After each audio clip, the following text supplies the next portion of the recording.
I was on his channel for a second, and I heard just the utter cap. I mean, I just had to say something, man. And my man Garrett is right, man. At the end of the day, man, Terrence Crawford, and it's like drinking vinegar to say this, man. He proved to me and a lot of guys he is who he said he was. And that's a great fighter. That's a fighter who I'll fight anybody, who never was ducking. And to be honest, I would say I'm glad Errol ducking when he did, because it probably would have been worse when Terrence first came to the division, when he still had some more youth into him. But that being said, we can make a bunch of excuses or whatever, but hey, man, that's why we don't get tough fights, because you get a guy to take a tough fight that he don't have to take, and they want to cut him down and find a reason not to give it to him, and it's just ridiculous, man. It's ridiculous. It's getting more ridiculous by the day. So just to hear people talk crazy about Terrence Crawford, they want to give it to the Japanese kid. I get it. The Japanese kid had a good little run. He did his thing, but let's not play games like he's on the same level as Terrence Crawford. Not nobody he fought. Salute, man. He said, my brother, right side. Nobody he fought could even, I would even say, equate to the same type of fighter. I mean, it's just ridiculous, man. I mean, I can honestly say this is one of the times as a boxing fan I could say, man, I kind of had my head down when I just hear the cap and just these erroneous points people making, man. It's just all lies. I mean, you can't give it to Inoue. Inoue didn't fight anybody that you even knew. We all knew MJ beat Napolis or Top, or my man said it earlier, Topless. Nepalese. Yeah, he beat Topless. MJ won. MJ got robbed. That was a robbery. Anybody that watched that fight, MJ beat that man from pillar to post and just didn't get the decision. But hey, if they want to put him on some type of purchase, he's just great guy. He's not, man. He's not. He's not. But what you think about this whole part of the year thing, man? Who you got as part of the year for you? No, and I've taken a step back from this saying. You know what I'm saying? I want to be very objective in it. Originally, I did pick MJ. Oh, excuse me. Not MJ. I picked in a way. The Right. thing is when you take a step back, when you look Mm-hmm. at it, I understand when people say, the man ain't fought enough. But at the end of the day, when you beat a top five pound for pound, the majority of individual I've spoken to before this fight happened had EJ as a top five pound for pounder. And when you do that, I do have to give you credit for it, man. And I do think that yeah, multiple fights. I understand it. You know what I'm saying? Tapales did beat MJ, which I still thought MJ won that fight. Um, Monster also put hands on Stephen Fulton, and I know a lot of people who had Stephen Fulton in their top five pound for, or not top five, but on their top 10 pound for pound list. 9 times out of 10, it was probably on the lower end of it. But I have heard individual put Stephen Fulton there. At the same time, the domination that Bud showed in that fight, we I can't take nothing from that brother, man. Can't take nothing from him. And it seemed like we trying to take things from Bud when we doing these type of things. Real quick, let me ask you this. Let me ask you this real quick, BVO. Can Go you ahead. send me? I want to drop the link on my side for anybody who want to jump on, if you don't mind.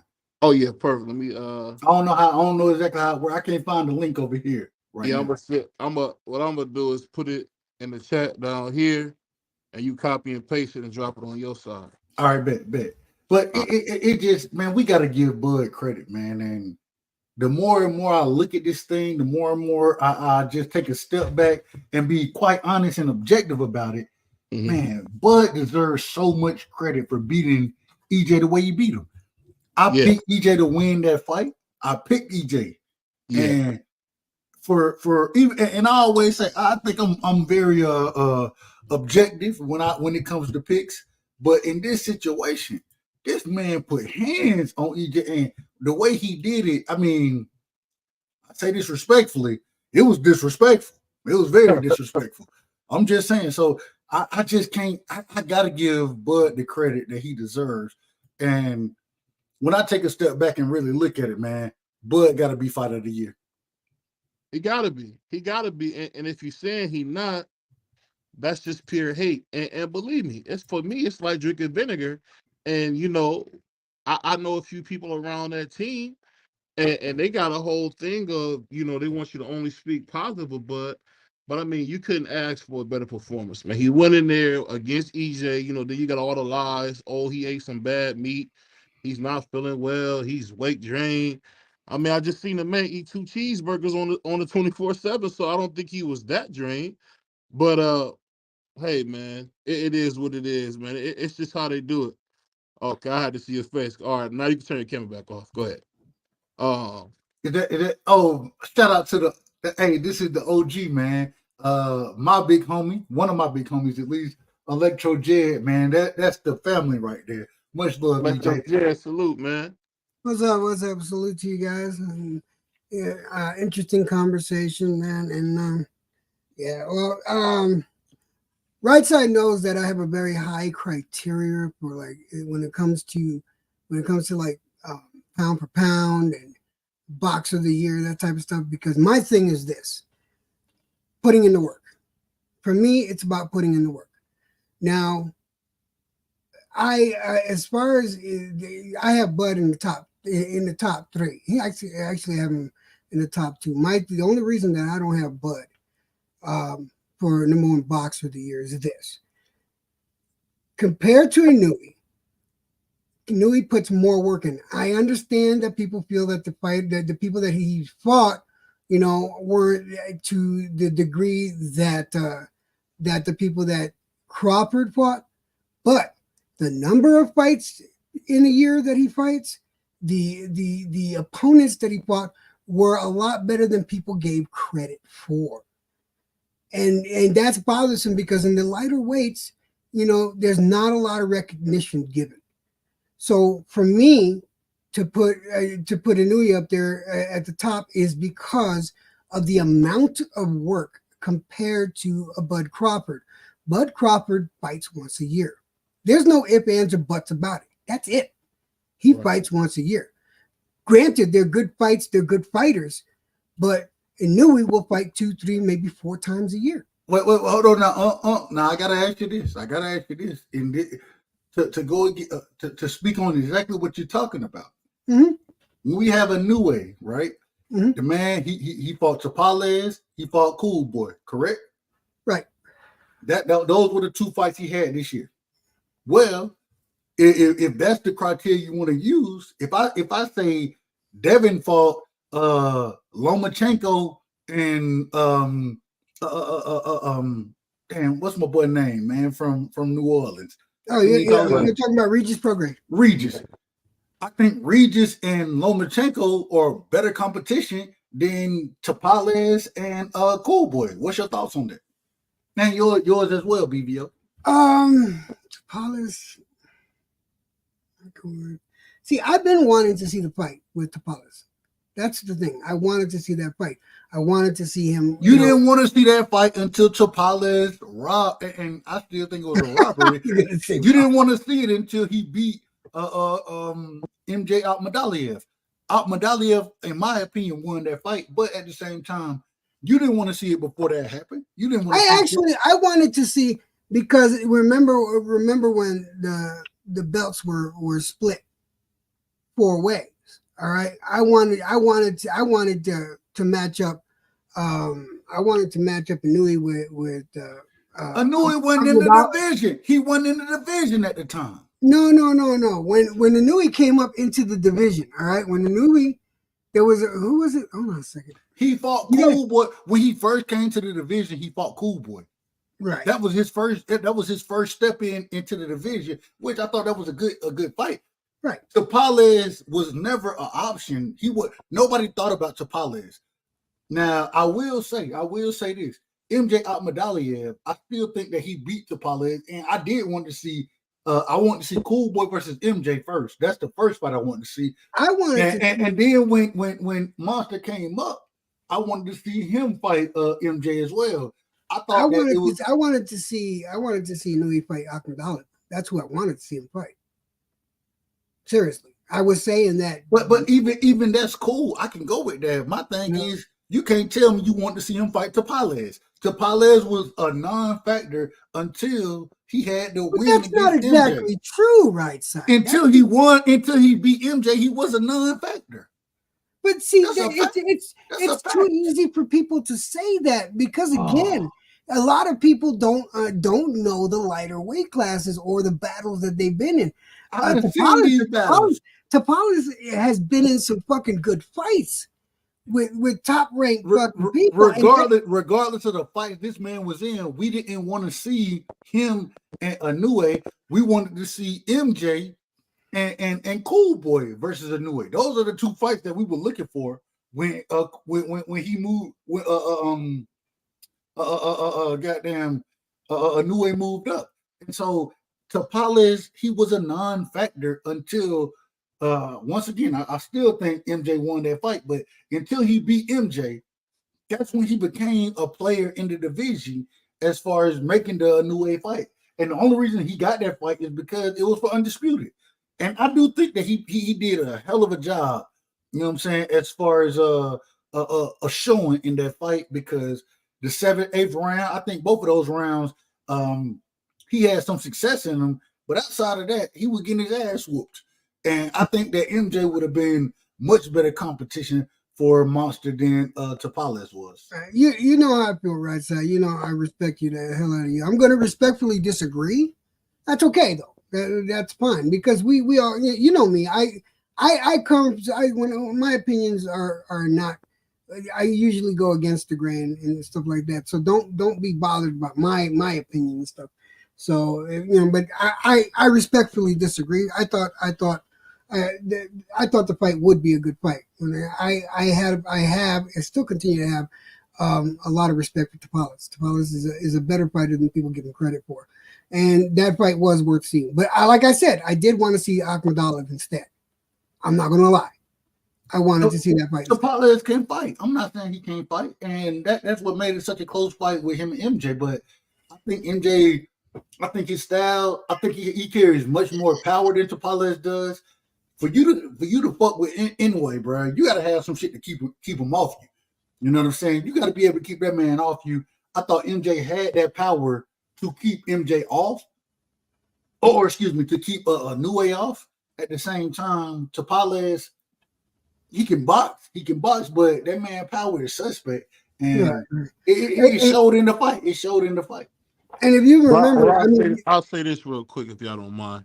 I think the thing that's so disheartening about it is I get what y'all saying, but let's not forget, Cool Boy Steph went life and death with Figueroa. And you could have said that fight went either way. We all know Figueroa won, but they gave it to Cool Boy. And no, we don't all know that. You can't say that. We don't know. We don't all know that. We don't know. We don't all know that this man won. You stay doing that shit, BBO. You stay doing that nonsense.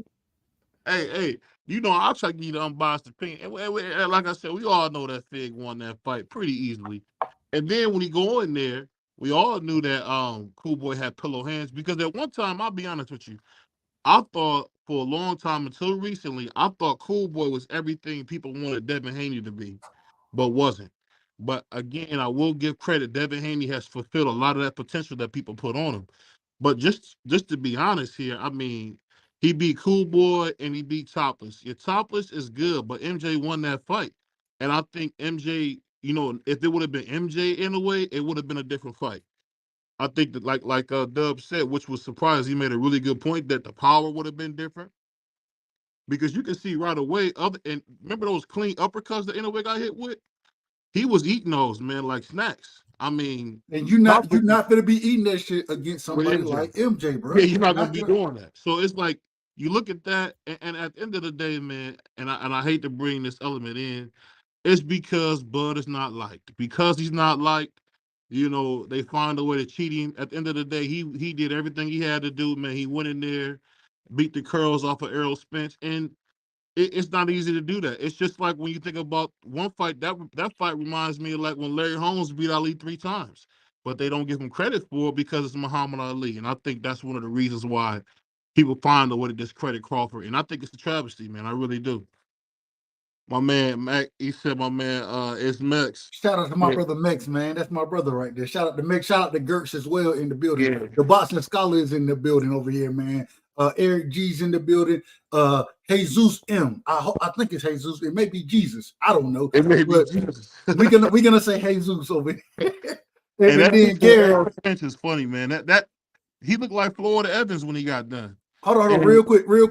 And then we got Gary. Oh man, Abdullah.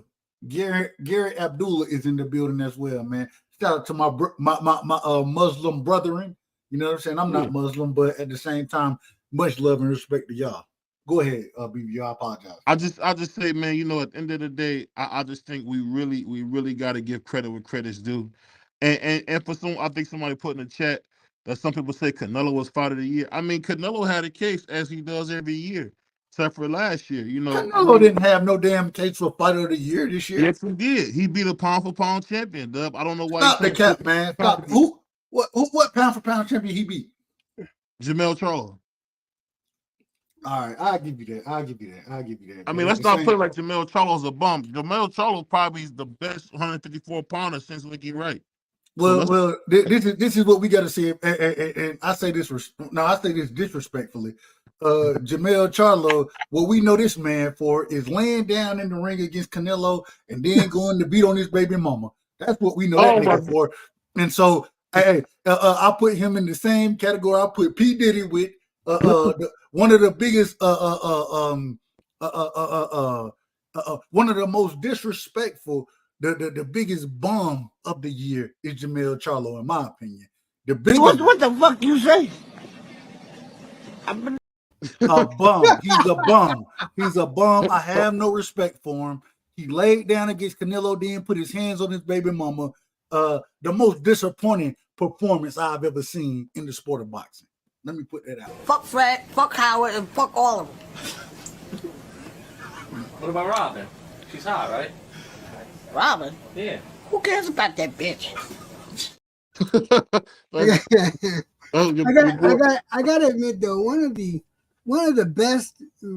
best punches. No, not punches. One of the best hits I've seen all year was Plant on Jamal. That was a beautiful slap. I gotta remember that was entertaining. Oh, you so buddy. But listen, I gotta say, with Fight of the Year, Bud, I don't want you guys thinking that I am dismissing Bud for his accomplishment, because my big thing and another factor in it is because everyone, J Dub had me and Right Side had this conversation plenty of time when we would discuss Crawford and Spence. I didn't have I'm not going to say respect, but I didn't have the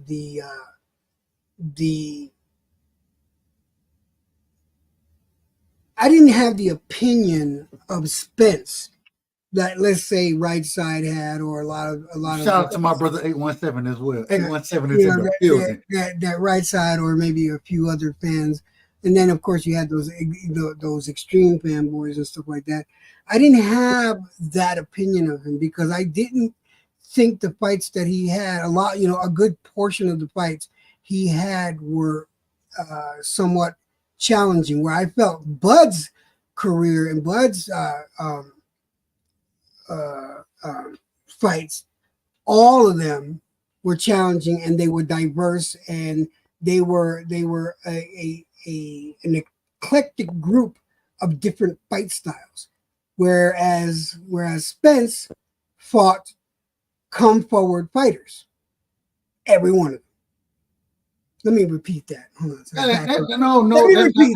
ain't true at all, though. That ain't true at all. That's absolutely true. No. So you telling me right now that what's his name is a come forward? What's my brother name from the UK? Danny Garcia? Even Danny Garcia. Danny Garcia not a come forward fighter. Sean Porter. Go ahead, BBO. No, I'm saying neither is Kell Brook. That's a goofball point, but I give you credit for that. But at the end of the day, I'm gonna be honest here. Errol Spence is a Mexican fighter, and it's hard to beat them slick black fighters, man. It just is what it is, man. Hold on. Huh? EJ Mexican, not he Mexican. No, if you look at his style. If you look What at about hold on? What about the black man, man? Hold on, BBO. You supposed to be all for the black man. And now you don't call the black man Mexican? I'm about boxing. If you look at Errol Spence's style, he fights like a Mexican. He ain't got no real defense. His offense is his defense. He comes forward, he takes punches, and he tries to overwhelm you with his pressure. At the end of the day, it's a good thing, but when you come in there with them slick black fighters, that doesn't always work unless you Oscar, unless you special. You can beat a Pernell Whitaker. But you see what happened to Mildred Taylor. It's not easy to go in there with those black fighters, man, and beat them when they slick like that. And let's be honest, Errol Spence was matched very well. He never fought Keith Thurman. For whatever reason, Keith Thurman him never fought, because now I know Keith Thurman would have knocked him out. Because you're not going to just come straight forward on Keith Thurman and not get beat up. But I'm going to let my brother Doug go. He would have beat the brake shoes off of Keith Thurman. Keith Thurman soft to the body, and Keith Thurman. We didn't know that though before. We didn't know that before. We hold on, wait a minute. We watched first off. Keith Thurman was the individual who should have gave Errol Spence a shot, but he refused to do that. That's the first thing. The next thing is that we watched when Mario Barrios hurt Keith Thurman to the body. We didn't see that happen. Mm-hmm. Is that true or false? We've seen that. Okay, then. So if Mario Barrios can hurt you to the body, then respectfully, EJ gonna punish you way more than Mario Barrios gonna do. And Keith Thurman couldn't stop Mario Barrios. How he gonna stop EJ, bro? The thing I'm telling you is this. I think before Keith Thurman got to that accident, messed his elbow up, and was all this inactive stuff, I seen him go in there and be the tough guy in Danny Garcia. Took Danny Garcia's old way.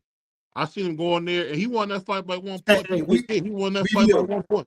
BVO, we still looking for the tree that Keith Thurman ran into. We still looking for that motherfucker. So I don't know what you're talking about. I'm just going off what the man said. The man said he was in a car accident. I'm gonna believe him. I don't know. I don't lie about did you see the tree? Did you see the tree he hit? Did you see it? Did you see it?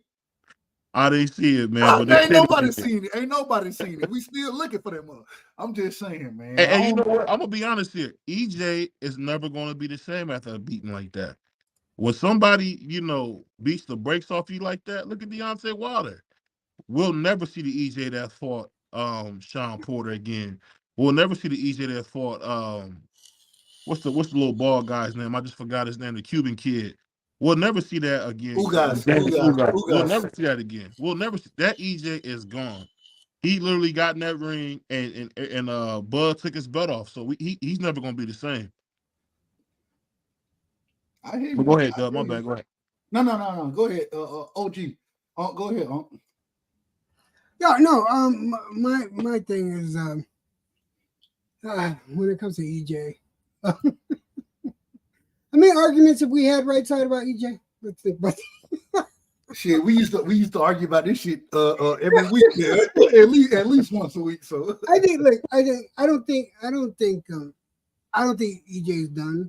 I think he's gonna come back, and I think he'll come back stronger than ever. I think he has a point to prove, and I want him to prove the point. I'd love for him to improve. He's far from done. I don't think he's done. I think he's far from done, and I think he still has a chance to become champion again, but not against Bud Crawford. That's just a different fucking level of boxing for EJ, to be completely honest. But I think he'll come back, and he'll come back stronger than ever. Hey, I agree 100%. And the thing is, if EJ fight that man at 154, I'm gonna be honest, I don't think the fight looked no different than what it did the first time. It might be worse. It might be worse. I ain't trying to get no excuses about well, first off, shout out to EJ for not making excuses for individuals who support him. Please stop with the excuses. The man, he didn't say he was drained. He didn't say none of that shit. That man said he lost He ain't making no excuses. So how about everybody stop making excuses for him? I just think that at 54, that fight, it looked the exact same. It looked at 47. I just think Bud, from what I've seen in the ring, there are times where you can look at fighters and you be like, you know what? If a fight happened at a different way, it may be a little different.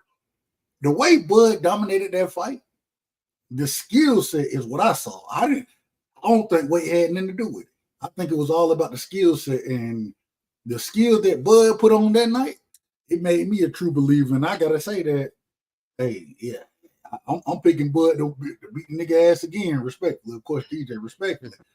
I think he'll go beat a lot of dudes at 54. I think he'll beat the majority of guys at 54.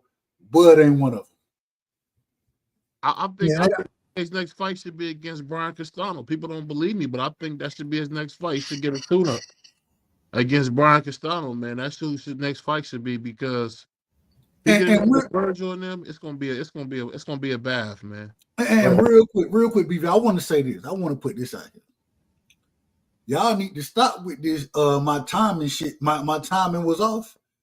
Y'all need to stop with this shit. And the reason I say that is because it's your fault that you ain't been in the ring in whenever you. I was critical of Bud when he went and fought David Evanesian.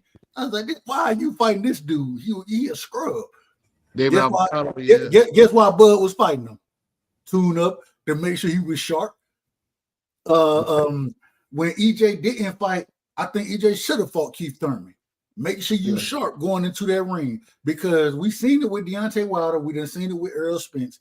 And when niggas come out here telling me that your timing off, of course your timing off. You never been out the ring 13 months, so of course your timing is off. It's not gonna be on.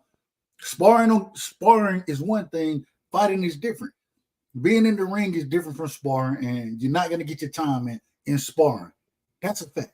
You get your timing in live action competition. So stop telling me your timing off, and because we know the reason you're timing off, because you ain't been fucking active. Go talk to your manager about this shit. Go talk to your promoter about it, and tell them keep me active so my timing don't be off. I hate hearing that timing shit. Yeah, I agree with that. My big thing with EJ versus not physically versus, but the two type of men is that fucking Bud, he lived the lifestyle. He lived the boxer's lifestyle, whereas EJ didn't. The boxing for EJ is a job, whereas boxing for Bud is life. There's a big difference. I wouldn't say that. I think the thing that you got to think of when you talk about EJ compared to Bud is already married. Bud already has a family life, so he's going to pretty much be at home anyway.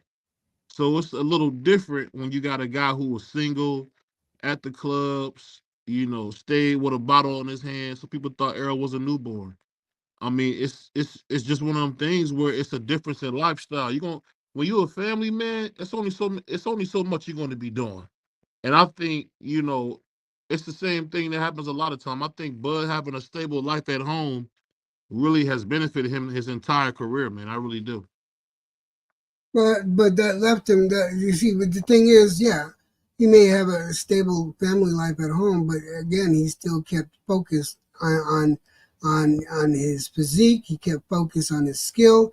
He kept focused on his ability, whereas EJ wanted to enjoy partying. He wanted to enjoy alcohol, had one too many drinks. I mean, he liked the fast cars. Again, boxing was work. It wasn't his lifestyle. Whereas it was, boxing is lifestyle for Bud. Marriage be damned. Girlfriend being single be damned. If you love a thing, you do a thing. Well, let me ask you this, OG. What you think about Abdullah Wahid versus the American Dream Haney? How you see that fight going if we get that? Slobber knocker? Is that plain and simple enough? It's gonna be a slobber knocker? Say it one more time. It's gonna be a slobber knocker. Wait a minute. Here we go. DJ, do you know who Abdullah Wahid is? Abdullah? Yeah. Give me a second. I'm gonna pull this up. I want to make sure. No, he talking. Hold on. OG, he talking about Tank Davis. Yeah, Tank Davis. Yeah, exactly. Tank We were Davis joking. converted We to were Muslim. joking about it. No, we he's were not joking. joking. Hold on, wait. He not joking. No. We Oh, were you joking joking. about it. We You were joking over about the at, slobber knocker. what do you call it? You know, Johnny Boy, right? We were joking. We were joking about it. Oh, I The didn't. whole time. Oh, I didn't get it. I was trying to call the man his name. You know. Okay. Yeah, hold Abdullah. on. Every time they said Abdullah, I mean, it's like it's going to take time to get used to that. But what do I think about the fight? Somebody gonna get their ass kicked. Guess who? Who? Not Tank. Stop the cap. Hey, I think why he has a chance, man. I'll tell you this: the thing about Devin Haney that's got me is I'm seeing the improvement on his defense, and I'm seeing a big improvement on his gas tank. Salute to my brother Teach. And when I see that gas tank get better, and that's always kind of been a thing with Devin, where he would start off really well and then kind of slow down. But in that Regis fight, he wasn't depleted, and he just was really good from 1 to 12. So I think if Abdullah when he gets in there and takes rounds off, he could mess around and lose that fight because it's not easy to knock down a guy like Devin Haney. You know, he a lot like his godfather, man. He's elusive. I gotta get used to calling him that. man, we calling this man. Listen, we calling this man Tank until Tank. When Tank tell me not to call him Tank. Hey, First off, I'm gonna respect it. Your mama, I'm your gonna mama respect named you Tank. I'm gonna call him Tank. His mama Listen, named him Tank. I'm gonna respect it. I'm gonna respect it because Ali did the same thing. He changed his name, and Saad Muhammad did the same thing. I mean, but we were joking on it earlier, and I'm sorry, I didn't mean to take the joke over here like that, but we were joking about it. Cool. No, it's cool. It's all love. But Abdullah, I had a sneaking suspicion this is a fight that we've been wanting to see. We've been wanting to see it. Now I was surprised, honestly, because Right Side. I think Right Side knows. I thought that Progress would beat. I thought Progress would beat Haney. I really did. You I thought Kambosos was gonna beat Haney. So I mean, we done had these conversations. I didn't think Kambosos would beat. The first fight, you told me he was gonna win. No, I never thought. I thought Kambosos was a one-hitter quitter. Always. No, you picked him to beat Devin in the first fight. I talked to you about it. You got me confused with somebody else. No, I talked to you about that. No, the second fight, we agreed. The second fight. I promise you, Right Side. I always said that Haney was going to beat. He was gonna beat the fucking socks off of. That's not true. Off of Kambosos, no matter what. Because I've been saying, when Kambosos beat Teal, right? I had said Kambosos is a one-hitter quitter. He's not gonna beat whoever they put in front of him next, whether it be Haney, Lomachenko, whether it be Abdullah, whoever they put in front of him next, he was losing them belts. And I felt Haney deserved the shot at the belts, and I knew Haney was going to take it. I had no doubt Haney was going to take it, and no doubt the second fight. That wasn't the conversation we had, though. No, you might be mistaking me with somebody else because we talk all the time. Maybe I guarantee you that my opinion was that maybe I'm mistaken. Then I mean it's no big deal, but yeah, I guarantee you, I know who I picked. There was no chance. I always knew that Kambosos is going to be a one-hitter quitter. That's it. Let me ask y'all this. Let me ask both of y'all this question right here. Shout out to Teach, man. Teach in the building. Salute. I want to ask both of y'all this question right here. When we talk about Devin versus Tank, Abdul Wahid, is that Abdul Wahid? When we talk about this fight happening, I look at it from this perspective right here.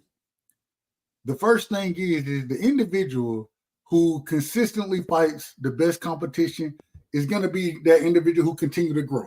When Devin fights Ryan, I'm picking Devin because even though back in the amateurs they may have been on the same level, the way Devin has progressed versus the way Ryan has progressed are on two totally different levels. So I got Devin winning that fight. With Tank being the older fighter, right? Uh, what I would say now is Devin have a better resume than Tank, and so he's fighting the tougher competition. He's more active than Tank. Y'all tell me, and even though he's younger, not in his prime the way Tank is, but Tank need to fight this man now because if he don't fight him now, next thing y'all gonna be telling me is, oh, they done aged Tank out. When Devin put hands on the man, they gonna say he been aged out. Devin gonna put hands on him regardless because Devin is the one who's growing as far as confidence goes, as far as competition goes. But my question is are y'all gonna tell me when they make this fight and Tank is 30, 31, Devin is 25, 26, and Devin put hands on this man, are y'all gonna tell me they aged Tank out? Is that what y'all gonna tell me? Well, he's 20, he's 25 now, so I mean, we kind of. I know you're trying to make Devin younger, but I'll say this: when it I'm comes not trying to make nobody younger. I'm talking about when Tank turned 30, Devin will still be 25. When Tank turned 31, Devin will be 26. That's a fact. this is what I think of on that fight. No matter how it goes, I think this will be the fight that challenges up Wahid because he hasn't really had a big boy challenge. And I think we already kind of know that Keo is the cream of the crop for these young guys. And I think Devin and Abdullah, man, once they fight, we'll be able to see who's the real true king out of the four. And I'm hoping to be honest with you, I'm hoping to see Devin win. And I don't think he will win. And I'll tell you why I want to see Devin win because Abdullah has shown us his whole career he's not one to fight the best. And I got to give Bill Haney and I got to give Devin a lot of credit because they've shown you over and over again, hey, man, we want to make the best fight. They've done the same thing Tio has done. They have been the absolute can man and say, you know what? I think Devin had a famous quote, people say everything but let's fight. So I will hope that, Devin could beat Abdullah, but I don't see it. But it would be better for boxing if Devin, the American Dream, was able to beat Abdullah because he'll take on tough fights. Where it seems like Abdullah has been on the Taco Bell Tuesday train for a long time. And we got to answer these. We got real quick, and then I want you to cook, EJ. I got to answer these questions from my brother. Let's talk about it. Shout out to Let's Talk About It. The nigga said, "What about his chin? What about it? What about his chin? What the fuck you want to say about his chin? You tell me." He said, "Tank will knock Devin out." This is the problem right here. Y'all niggas want to tell me Tank gonna do all these things. The problem is like, and y'all correct me if I'm wrong. We done seen Tank fight certain type of fighters his whole career. We done seen that. When he had the chance to fight Lomachenko, he turned it down. He said, y'all trying to set me up, right? Devin called for the smoke and fought Lomachenko. Was it a close fight? You damn right it was a close fight. Lomachenko is the goods. But at the same time, Devin came out victorious. Yeah. When Regis was calling out Tank didn't want the smoke. Devin went up there and put hands on Regis, made the shit look easy. All I'm saying is the niggas that Devin fighting versus the niggas that Tank fighting, two totally different levels of competition. And the way you get better in the sport of boxing is fighting the best. There's something to be said about an individual who go into a ring and have a tough fight with what a lot of people would consider a Hall of Famer, right? And Lomachenko, right? It's a tough fight, but you learn from that fight. You improve from that fight. Whereas Tank going in there, find these niggas that he fighting, ain't none of them dudes on Lomachenko level, ain't none of them on Regis level. But all of a sudden, we're supposed to give them credit. We're supposed to give them credit for it. No, this is the problem right here. Devin is progressing. He's younger and he's progressing quicker than Tank is. You need to fight that young man now because Abdul Wahid, if you don't fight him now, you're going to get fucked up. I'm going to be honest with you. Go ahead, Unc. Now, right side, if you remember the conversations back when he was Tank, I always thought he was a gifted youngster. I was always mad at the fact that he wouldn't fight anybody in the top 5. It pissed me off to no end because I knew he had talent. I know he has talent. The guy's a very gifted youngster, and he shows the talent out there, but not against the competition he should. But he does have the wherewithal to be able to set up and dissect someone, just about any boxer, but he never has been put to the test. If he finally gets this test, right, and Devin and him fucking fight, I think he's going to show us something. And I'm not a Tank fan. Please understand that. Everyone knows. I just know talent where I see it. You don't like? I'm not saying that Devin is not talented. I've always said, I've never been a Devin fan, but I give the man credit where credit is due. First of all, the best boxing match I've ever seen that man in was with Lomachenko. Now, granted, I thought Lomachenko won that fight, but my respect for Devin increased tenfold because that's the best to this day that I've seen him fight. Yeah. He put everything out there. And when a boxer does that, I can't do nothing but have the greatest respect for them. So I went from hating Devin and being an email champion to, okay, he's been defending against decent and top 10 opponents, and I gave him his credit. I knew he was going to beat the shit out of what do you call it, Kambosos. And like I said, I thought Loma won, but Devin got the decision, and it is what it is. I can't bitch about it. It's down in the record books. Devin is an extremely gifted boxer. He is the epitome of a boxer. But let's also look. Let's look at Tank. I keep forgetting how to say the name, but if we look at Tank, Tank has shown us that he also has gifts, and he has the wherewithal again to be able to set up a fighter. I mean, many steps ahead.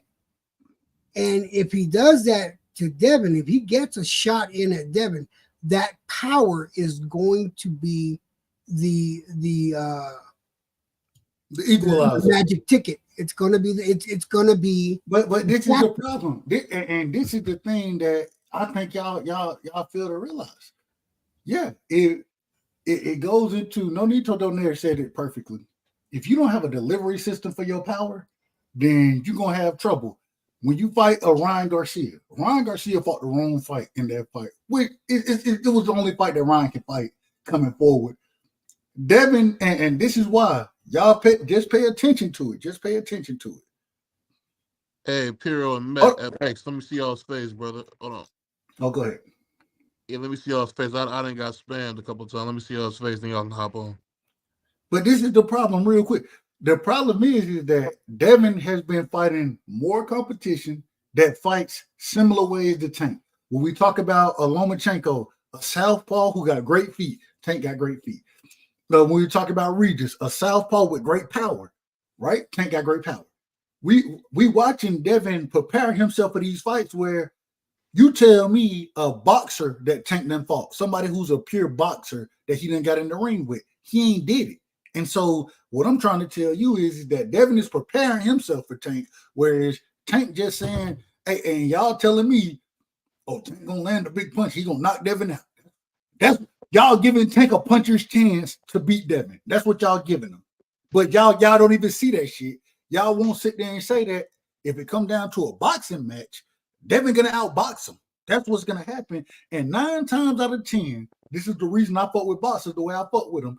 A boxer beats a puncher 9 times out of 10 in the sport of boxing. That's a fact.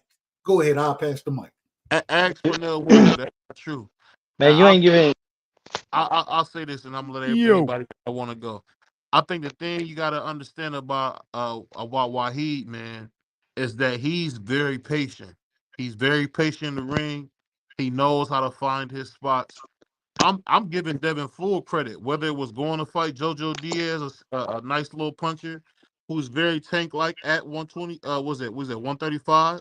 Then he went up and fought then he fought a 135. Then he fought a very skilled fighter in Lomachenko. Then he fought the big puncher in Regis. I mean, he's getting ready for Tank. There's no doubt. But there's nothing like when you get in there with the man himself. And I think when he gets in there with Abdul, it's going to be a lot tougher than it looks on TV because the brother can fight, man. I agree with that, BVO, but the thing that you're not saying is what is it gonna be for Abdul to get in there with a boxer when he never been in there with a slick puncher, a slick boxer that got the footwork of a Devin Haney, that got the jab of a Devin Haney, that according to Africa Hitchens, that Tank want to fight him at 40, hydrated Devin. He ain't never seen the likes of that type of fighter in the ring. And so how are we just gonna say I understand what you're saying. I'm just saying one fighter is gonna be more prepared than the other. That's what I'm saying. I hope we get that Gary Russell fight. That's what I'm hearing. We're gonna get a Gary Russell fight, but I'm gonna pass the mic. Hold on, Gary and who? Hold on, Gary and who? I heard about Mr. Gary Russell versus Abdullah Wahid would be hold on. Mr. Gary or Antoine? Mr. Gary. Okay. Oh man, Mr. Gary gonna get stopped in that fight. I hate to say that. I like Mr. Gary, but he gonna get stopped in that fight, bro. Hey, don't let your boy Free hear that. That's his cousin. Shout out to my brother Mix and Piro, I think y'all get mesmerized by Tank's power, man, because he got more skill than Devin do. Devin's just longer. Tank got better defense, better footwork, better distance, better traps, more power, speed probably about even. I mean, every single person that Devin's beat, Tank would have knocked him the fuck out. Mm-hmm.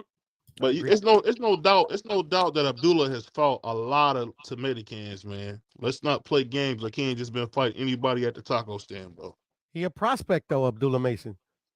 He's not talking about Abdullah Mason. No, they're talking about Abdul Wahid. They're talking about Tank's new name. He said Abdullah.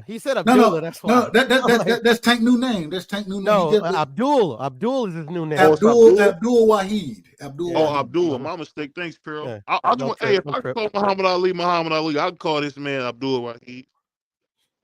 It's gonna be tough, bro.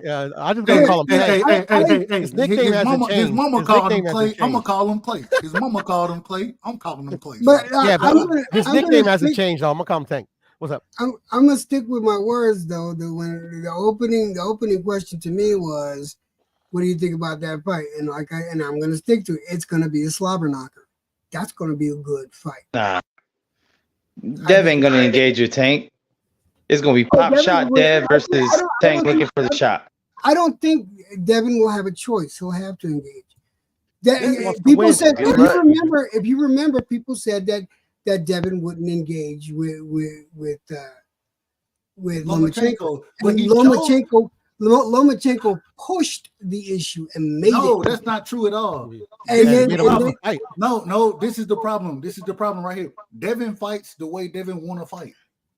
Devin made that a inside matchup against Lomachenko because he wanted to go to the body. He wanted to sit on his punches. He made that fight happen that way. If he would have fought, if he would have fought the same fight against Regis, the nigga would have been hurt and stopped. Did we watch the same fight? Because I was there at the ring. So was Pluto. And from what I saw, I saw Devin being put in a position where he had to fight his way out. Because if he didn't fight his way out, he was going to lose. Now, and Devin admitted this himself in the ring to his father. So, Devin did not make Lomachenko do anything.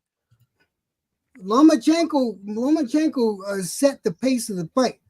Lomachenko made a couple of mistakes, one huge one in the 12th round, but let's call it for what it was. And this is how come I give Devin the credit that he deserves, is that he put it all out there. When he was put in that spot, he put it all out there. He took the chance because Lomachenko wasn't going to give up. Lomachenko he put it all out there, which is why Devin has my fucking respect. Me personally, I don't give participation trophies. I thought it was a robbery. At the end of the day, it don't matter what I think. The judges gave Devin the winner. He already had my respect before that Loma fight. So that's that. It definitely was a robbery, especially when you take the last round off. Definitely not a robbery. Yeah, and when all the judges scored it for a unanimous decision, it wasn't a split decision. I mean, all right. Yeah. You Dub, tell can me I what you respond want real to. quick? Go Can I ahead. respond real quick? I get what you're saying, and that's what a lot of people say. But at the end of the day, like if you watch the fight and you know what you're looking at, I'm not saying that you don't. At the end of the day, a lot of people say, "Oh, he gave up the 12th round. He should have gave up the 12th round. You got to take it from the champion." Blah blah blah. Yakety yak. At the end of the day, one round it doesn't make a difference when you're winning the fight outright.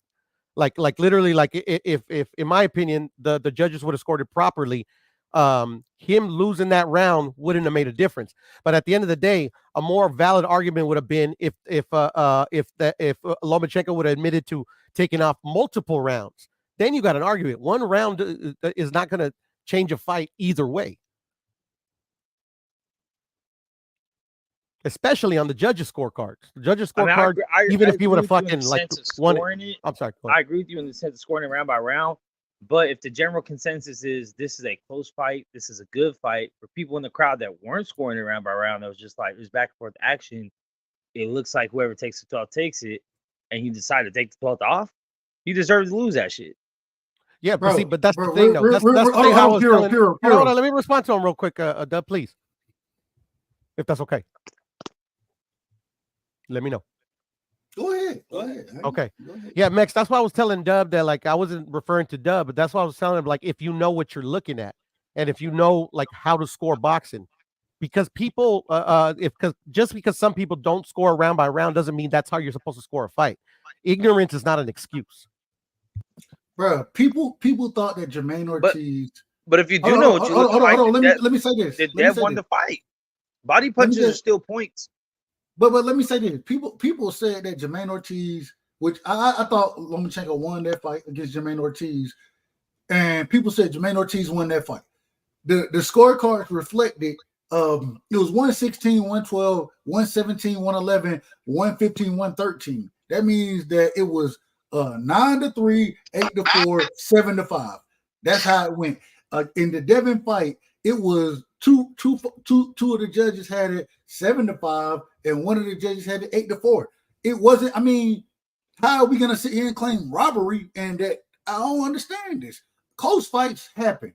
I understand that close fights happen, but when you claim robbery, this need to be something extreme. And if it's a close fight and the judges give it unanimously to the champion, you got to beat the champion, bro. We all know that as boxing fans. So when you do this, then I'm just saying that it kind of corrupts the argument that you're making. And Dub, at the end of the day, like everything that you said, I understand, and I agree with your positions that you're taking. But at the end of the day, I'm claiming robbery because I don't agree that the judges scored that fight the way that the fight played out. That's all. At the end of the day, like having that opinion is not going to change the fact that the judges saw a different fight than I saw. At the end of the day, I just disagree with the judges. I mean, like I agree with. But how is it a robbery if it's a close fight? How is it a robbery if it's? Close? I don't think it was a close fight. That's the thing. Like I didn't see a close fight. That's why I'm claiming robbery. At the end of the day, what I say in the grand scheme of things doesn't count because I'm not one of the judges there that matter. You get what I'm saying? All I'm giving is my viewpoint. Piro, you know you my brother. Piro, you know you my brother. But you, yes, sir. you also told me that Canelo beat Bivol. You told me that as well. No, I didn't. You didn't say that Canelo beat Bivol? No, Canelo won 7-5, but that was me that said that. No, Canelo didn't win. I don't know. I know I didn't tell anybody that, Dub. But I'm pretty sure I told you what I told most people. I thought Bivol won the fight clear. The only thing that my point of contention is, in any panel I've been on, is that the judges got it right and it was a close fight. That's the only thing I said. But I never said Canelo won. I thought Bivol won and won. He was the deserving winner. Maybe I'm talking about BVO. Then I apologize. No worries. You gotta apologize. I apologize for putting that. What I'll say is this though. Hey, you fucking up tonight, Dub. Sit up. No, I'm just playing that. Well, let me say this. Usually what happens to Lomachenko, fucking up bad, ain't no. Usually what happens to Lomachenko, you need a face mask to do that, man. Like that was a pure robbery, man. That's one of the worst decisions in boxing history, man. It really was. Which one? Loma losing to Devin Haney. That was one of the worst decisions in boxing history. That's like Castano Mayweather. I wouldn't say that. No.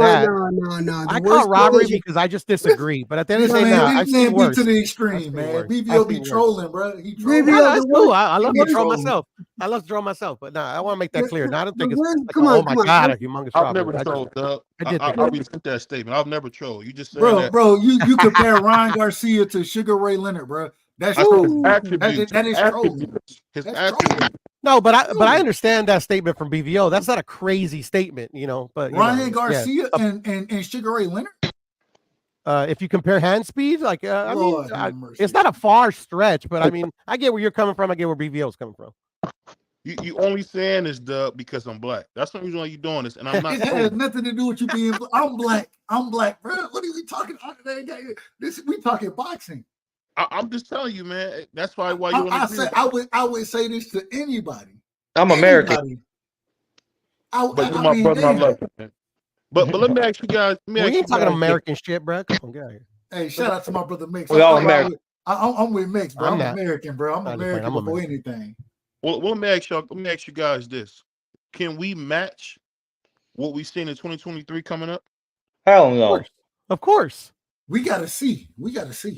But 2023, like when I was breaking down like the awards in my head and shit, and like and when I got to certain categories and like there's like a shitload of worthy candidates. Yeah, you know you had a good year, so we'll see. Like Dub was saying, Bro, hey, I will say, I think it's gonna come down to what this prom deal is, because I've been hearing multiple different scenarios as far as this prom thing go. I know we done heard that the PBC they going with Amazon Prime. I'm hearing Top Rank got some type of deal. I don't know if it's just a Japan deal. I don't know exactly what the stipulations of the Top Rank Amazon deal is. I don't know. If that deal is what I want it to be, and it kind of erased some of that sides of the street shit, man, we have it's a possibility to see a fantastic year of boxing, but we got to see what happens. And all I'm saying is it's gonna be hard to match what 2023 was, because think about it. We had Ryan and Tank. That was a big fight. You know what I'm saying? Caleb Plant and Benavidez, Bud, EJ, Devin and Loma. I mean, we had multiple. It was at one point in time. It seemed like that shit was big fights every other week, bro. Like Jake Paul, yeah, Hey Diaz. Jake Paul. I ain't Fuck no outta Jake here, Paul. bro. I can't speak on that. All right, man. Hey, Man, stop hating on Jake. I want to stone Max when I see him next. Bro. I'm gonna Jake get a doing bunch for of the rocks culture, and bro. throw my fucking Max, bro. Jake Paul's from Cleveland, man. We got to put some respect on his name. He's from Cleveland, Ohio, man. Greatest. I think I'm city. gonna get a contract out on Jake Paul, bro. Get him kinda out of talk this about- fucking. I business. just can't talk about it because I only watched the brother fight. So, and I say it respectfully, but I don't look at it's the same way I look at Mayweather. I ain't looking at Mayweather fight his exhibitions no more. Yeah, Mayweather's exhibition. Jake Paul's professional. Tell him, Dub. Jake's a professional. There's difference. He's fighting Let me ask you exhibition, guys bro. this. Let me ask you guys this. Do you think, with all the pressure that the American Dream is putting on boxing, you think Abdul Wahid has to do more, or he can keep doing this bull crap he's been doing? What you guys think? He can do whatever he wants as long as he keeps performing the way he has, just knocking fools the fuck out and going viral. I think it's smoke and mirrors, BVO. I don't think he's doing bull crap. At the end of the day, what frustrates me a little bit, because if you put it into context, lower celebration, I do want him to fight fights that a lot of people, mostly casuals, like expect him to fight like fight in, fight out. But at the end of the day, bro, like he gave us Ryan, which is a fight that I was anticipating. A lot of people were anticipating. Obviously, the numbers reflected that. Like, it's not like he's never fought anybody, like he's a former champion. He's had good fights. It's just like, people want only like certain fighters to only fight certain other fights. You get what I'm saying? That like Tank versus your favorite fighter is not the end all be all of this sport. It's just like some fighters just get overly criticized. But yeah, I mean, like I get the selective outrage that they put on Tank about, like, oh man, like look at what Devin's doing and fucking Tank needs to step it up. And I get it. Like, I mean, I share the sentiment a little bit, But at the end of the day, I just think, like some fighters just overly criticize. I don't think he's doing bullshit, bro. Come on. Hey man, I know you was a politician, Piro. What's up? I forgot you was a full-time politician. I forgot. No, I was politicking a little bit because Tank is my favorite fighter, or one of them, Ryan and Tank. But at the end of the day, bro, I mean, come on, man, like he's being overly criticized, bro. He can only fight one fight at a time. One fight at a time. Until Devin realizes he's not the A side in that fight, we're not getting that shit. I mean, I want to see Devin and Devin has already conceded that he's not the A side in the fight. Yeah, facts. He said that 2 times. He knows who he is.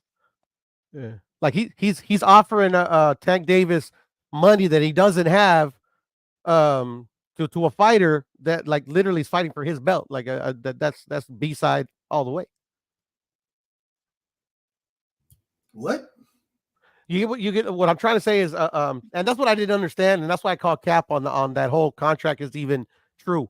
Is that why are you offering a fighter that doesn't fight in your division a shitload of money when he doesn't even have a title? You're the titleist. I'm so confused right now. You get what I'm saying? No, Tank should. But it's the thing, he can't offer Tank anything, and you got to remember, Pearl, that's not a genuine offer. When you think that he offered him 20 million, Ryan took home 30.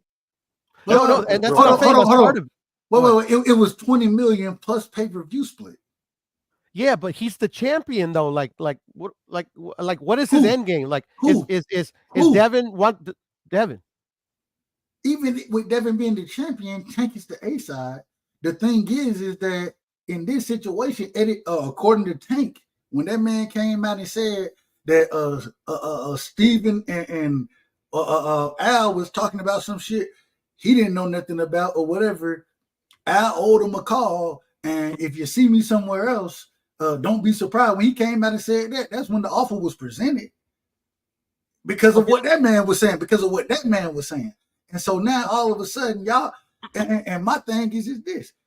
The man was guaranteed $5 million guaranteed money against Ryan plus pay-per-view. The pay-per-view did crazy. He got paid big time. And I agree with it. I agree. But for you to be offered 20 and then a pay-per-view split of it, even though it's with the zone, and you telling us that Al and so-and-so talking about something I don't know nothing about. If you see me somewhere else, don't be surprised when you saying these things. Then what's the problem? So let me put it this way. So you ain't answered the question. What was the question? You didn't really give me one. What's the problem? What's the problem with what? I just broke all this shit down. You ain't listen, and then you. No, I listened to exactly what you said. So what's the problem? So what's the problem with him offering him 20 million? Is that the question? Go ahead, Piro. No, I'm trying to answer your question. I mean, what smart businessman would fucking take that? If their first offer is 20, you can get more out. Picks up his ball and goes home, bro. Like I was just trying to answer your question. No, hey, I'm still here. I'm just gonna go. Go ahead. Okay. Go ahead. Well, let me just put it this way. So what is Devin's reasoning for offering him 20 million? Is it just for the bag? Does he want to fight Tank just for his name and to make a lot of money? Is it not legacy in this fight? What is his ultimate end goal? It's the best fighting the best. It's what the people want to see. It's the best fighting the best. Okay, so it's literally just for name. That's all I need your name on my scalp. I need your scalp on my resume. Absolutely. Okay. All right. So it's literally just about money. I got it. Okay, cool. No, I didn't say it's about money. I said I need your scalp on my resume. That's what I said. 135 pounder. And here we go. Here come the which is cool. No, and you're thinking I'm saying that as a negative thing, Doug. I don't think it's a negative.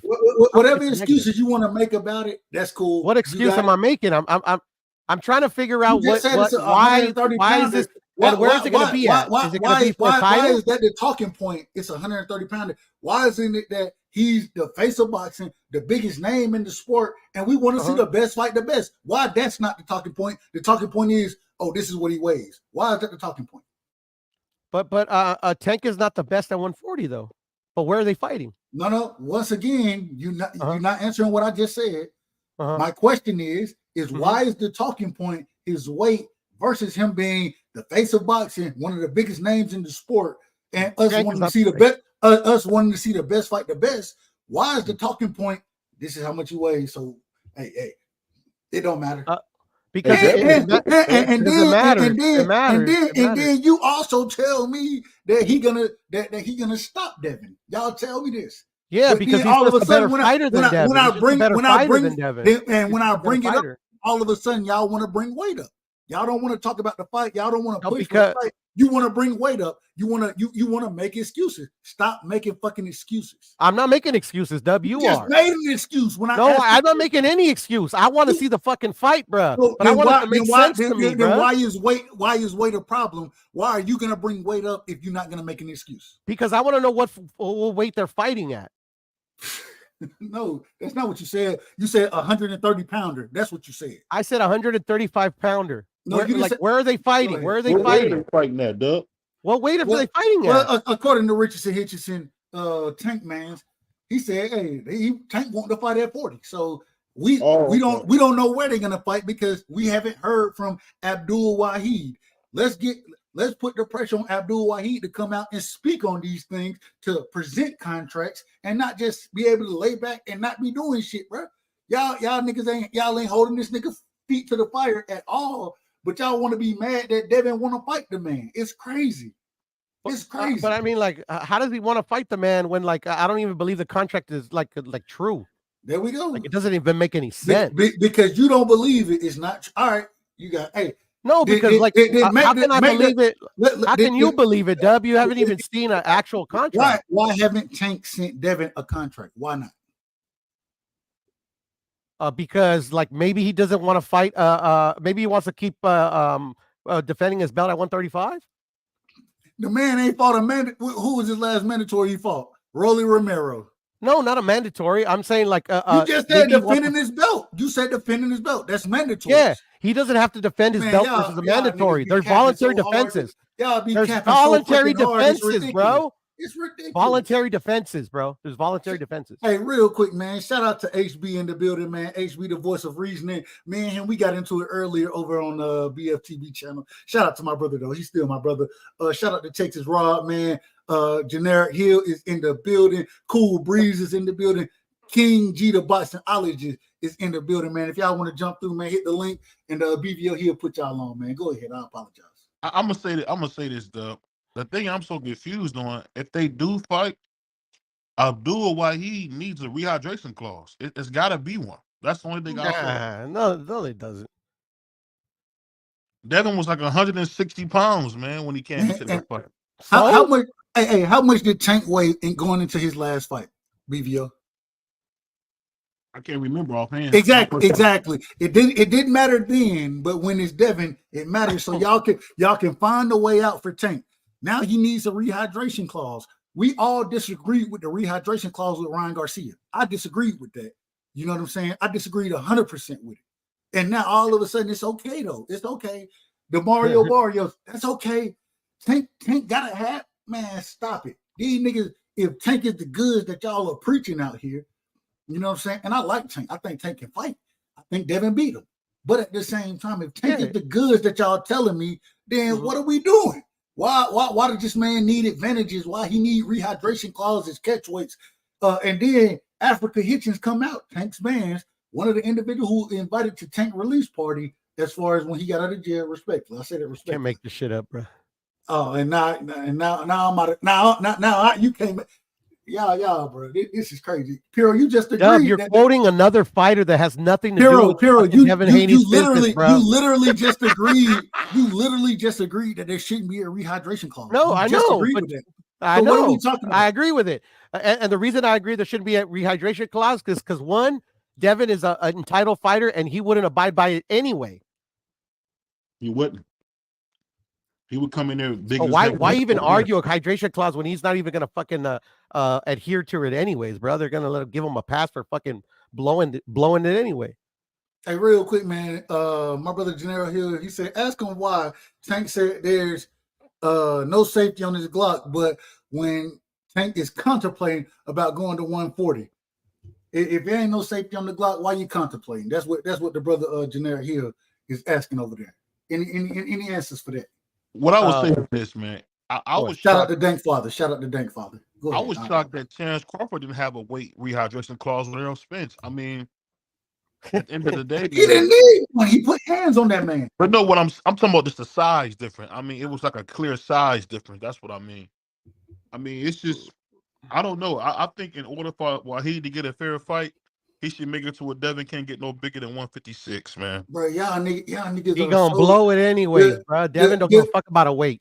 The protection league is in full effect for Tank Davis, man. Y'all And for need Devin to Haney, protect and that for man. Devin Haney, bro. Who trying to protect Devin? I've been telling y'all. I wanna see this nigga get in the ring. California State Athletic Commission, bro. Oh, The California State Athletic Commission. This nigga said California State Athletic Commission is protecting Devin Haney. Amazing. Why is Devin Haney not? I mean, did Devin break the rule or not? He want to break fight what rule? What rule did he break? That if you come in, if you rehydrate more than 15%, the fight is off. Did he break that rule or not? I don't know. I don't know if he broke that rule or not. I ain't never heard that. First they didn't off, fight for the IBF period. So I don't know you that never rule. heard of I it. don't know that rule. You should probably ask Richardson Hitchens, bro. Why would I ask Richard? Why would I ask? That's him? my point. That's my point. Like Google's your friend. I always tell you this, Dub. What do you? What's the point you're making here? The point is, like, go to the California State Athletic Commission, go to the rules, and it's all laid out there in black and white. And then go to Twitter and go to the California State Athletic Commission's Twitter account, and they posted the weights and the percentages of the rehydrations of every fighter on that card. It's public information. And that means what? Before I go look up, just tell me what it means. Tell me what it means, bro. It means, like if I had the stipulation in front of me, so I can't give you the exact statute number, but statute blah blah blah blah states if you weigh more than if you rehydrate, more than 50% on fight night, the fight should be canceled. And they instituted that rule to protect the fighters. You said 50%? 15. Okay, 15%. Okay. What did Devin rehydrate? Was it more than 15%? 18%. You want me to give you the exact numbers? I could do that for you. Okay, if that's what you're saying, then why didn't they cancel the fight? Then why didn't they cancel it? That's my point. Because obviously there's money in play, and they didn't want to cancel that fight because obviously money talks, bullshit walks. And that's Devin's fault. Yes. I mean, it's Devin the one that came over fucking weight, bro. Come on, bro. Can't make this shit up. Devin is not the one that came overweight or not. Why are you making excuses for Devin coming in big as hell? What are you doing? Because this is a normal practice that happens in the sport of boxing. Nobody. Let me ask this. Watch this. Breaking the rules is. Hold on. Watch this. Let me ask this question right here. Oh my God, bro. Zurdo Ramirez, when he made the quote unquote 170-pound weigh-in, what did he come? What did he fight at? Oh, you talking Did he fight in California? Did he fight in California? I don't know where he fought at. I don't remember where he fought at either, but it wasn't California. What is that? I'm talking about California has that rule, is what I'm saying. Every commission has their own rules. Cool. You got it, Piro. You got it. I don't know nothing about it. I don't know that. And like I always tell you, hey, if I don't know, I can't speak on it. So in this situation, I don't know anyway. You do anyway, so speak on it. I'm not trying to speak on it if I don't know nothing about it. It is what it is. All right. HB the boxing boys, get in on this one, man. You got it. Hear from you, I'm man. sorry. Go ahead, H. Go ahead. Listening to the conversation, I think that while is that my brother Harrison? Yes, it is. Are you HB? Darth Vader, yes, sir. That's me. Me. Man, the nigga. Hold on, man. You was arguing on BF channel earlier. Yes, sir. That's me. Oh man, I did not know that. Go ahead, Harrison. You know you my brother. You my brother. I did not know that at all, family. Even though you were saying some nonsense. You was the one talking about the RP and shit, right? Well, yeah, but my only thing is I'm just saying the change in approach. Like I think over the last however many years, Tank has been not fighting who we want him to fight. And so we've been saying, hey, look, fight him, you're a duck, fight him, you're a duck, saying all kinds of things. At this point, we're to the point where at certain points we're saying coward and fraud and other stuff, berating the brother. And we're saying, here, look, fight this dude that we support. And what I'm saying, all I was saying to BF was, hey, look, if we support this dude in Devin Haney, and we want this dude and the best in Devin Haney to get this fight, is it the best approach to approach the guy who we need to agree to it by insulting him? Because Come on, again, like I can was we? saying earlier, he can take the Caribbean, he can take a cruise, but if he's going to take a cruise, he's not going to take a cruise to Antarctica. He's going to take a cruise to the Caribbean. No, Why? no, Because he hold on, doesn't hold on, have wait, to wait, take a wait, wait, cruise. wait, wait, wait, He can wait. take Dennis an RV Haysbert and is still smart. see some Dennis shit. Haysbert is smart. This is where you started confusing me right here. The cruise to Caribbean, Antarctica, It was RV. about options. I'm sorry. I got you. I understand where you're coming from to some degree. To some degree, this is where I got confused in the conversation when I was like, I don't know what I had no clue. Trains, planes, and automobiles is what I was getting from the shit. Just to be honest. And so break it down and make it make sense. If that's my thing, at the end of the day, when we look at it, he said, "Well, I break out so hostile." My bad, my bad. Let's be real. All I'm saying is, when we look at it, we want to see the best fight the best. And when we gonna if we push for that, ain't no way I'm gonna sit here and say that this individual who's not fighting the best, when I do have other fighters trying to fight the best, and this man is fighting every flat-footed fighter respectfully. I say respectfully because I gave him credit for Ryan. I gave him credit for Hector Garcia. I like Hector Garcia. I thought that was a good fight. I gave him credit for both of those fights. Outside of that, I still want to see you continue to progress to fight the best. And so if it come out that you fighting Pitbull Cruz next, I don't want to see that fight again. My brother, somebody might tell me it's a good fight. I don't think it's a good fight. You know what I'm And see, that's saying? what I was saying earlier to BF is that needs to be the approach that we need to take. We've been beating up on Tank because he's not doing what we want. And what I think we need to do is kind of ignore him in the sense that, hey, look, if you're going to fight Edward De Los Santos or another Latino that we don't want to see you fight, we're not going to talk about you. We're going to watch Devin take on the best competition and fight the best. And we're going to talk about him fighting the best competition so much that he literally, regardless of whether or not you think you're getting the biggest bank or not, he's the face of boxing because he's who people are watching. And take it and make it where Devin is so valuable. Tank ain't got no choice. But man, I that's don't a know where. cedar, man. Devin is not the face of boxing, man. Can you stop the Yeah, cap? he's not. Neither is Tank. I didn't say he was. I said become it. I didn't say he was. He's I not didn't say becoming the that. I face of said boxing. He become ain't it. He even ain't do. becoming it either. Hey, He hey, ain't even hey, do The 300,000 on man his don't have a chance. here we go. Yeah, But I wait a think Come he has on minute. a now. You chance. don't have a Wait a chance. I minute. think Wait a I minute. think he's on the right track. I wouldn't say right track would be. Man, But Piro, stop being Anyways, a politician, man. semantic. We want the real Piro. You being a politician on here. No, I'm not being a politician. I'm not being a politician. No, I no, actually was. no, I was no. going to hey, Piro. say. What I was going to say BBO is don't do that, BBO. we got to stop this we thing because like the people on the panel aren't the only fans in all of boxing. Some people do want to see certain other fights. I get that you guys want to see the fighters that you guys want to see, but like we got to stop using this we thing. Piro, like I said, I understand you've been watching MSNBC today. You on your politician stuff today.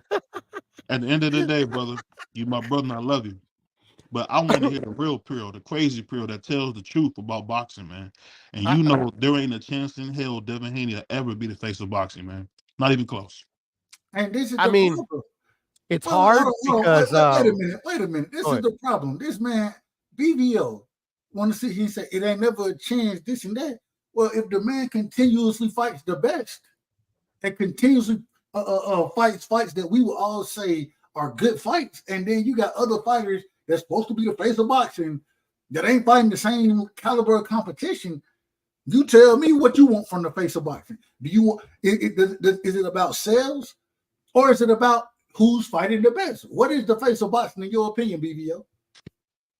The face of boxing is the guy that generates the most. You That's heard what me it say is. that. That's it. Listen, let me finish. That's it. The thing that I spoke about earlier. I said I would love to see Abdul Wahid get in there with the American Dream, because if the American Dream can beat him, he'll give us all the good fights. At the end of the day, man, heavy is the head that wears the crown. When you wear the crown, man, you gotta do more than Abdullah's doing. And Abdul just got to do more. I think Abdul. Sorry, Abdul. If Abdul has to do more, I don't Just get. call him Tank. Please just call him Tank. Hey man, I'm trying to respect the man. I'm trying. Hey man, you can That's say still his behind my nickname, BVO. That's still his nickname, by the way. He's still Tank though. He's still Tank. Okay. He's just not Gervonta Davis no more. Okay. Well, I say this when we talk about Tank. At the end of the day, man, Tank has shown you he's not going to make the fight you want to see all the time. At the end of the day, I think in order for Devin to get the opportunity to beat a star, he got to fight. He got to fight Tank, and if he can beat Tank in a devastating, and beat him somehow, then he could probably take the crown from him. But unless he gets that fight, he'll never get the crown. It's just that simple. But go ahead. And I just wanted to add real quick, and I gotta go get some beer, and I'll be back. But what I want to say real quick, I think what BVO is trying to say with like Devin, and I kind of agree with him, but it could change, is that you have an example already of a fighter that fights literally what the face of boxing should be doing, and there's more than one example. And Terrence Crawford is literally in his whole career has fought pretty much most of the people and given us the best fights. He's gotten some criticism, but who doesn't?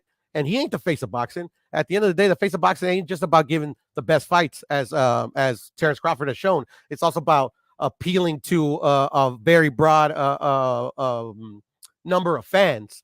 And unfortunately, Terrence Crawford and Devin Haney in this particular situation, being an American fighter, American fight fans just don't watch boxing like that. Like they watch Jake Paul. Like you got people like Mex bigging up Jake Paul and shit, and fucking taking away from like a Devin. Like Jake Paul should be fucking be like, fucking okay, I'm gonna sit back and in the cut and I'm gonna fucking support Devin. Everybody watch Devin, but nah, he's taking all them fucking like fair weather fans, and that's what makes it increasingly difficult for an American fighter. But anyways, I'll be back. I'll say this, man. I think no matter how we put it, how you want to slice it, Devin can't be the face of boxing without the Abdul fight. I mean, until he fights him, he's going to kind of be in this blame limbo of looking for a fight. I really think he should forget about him and go fight Tio.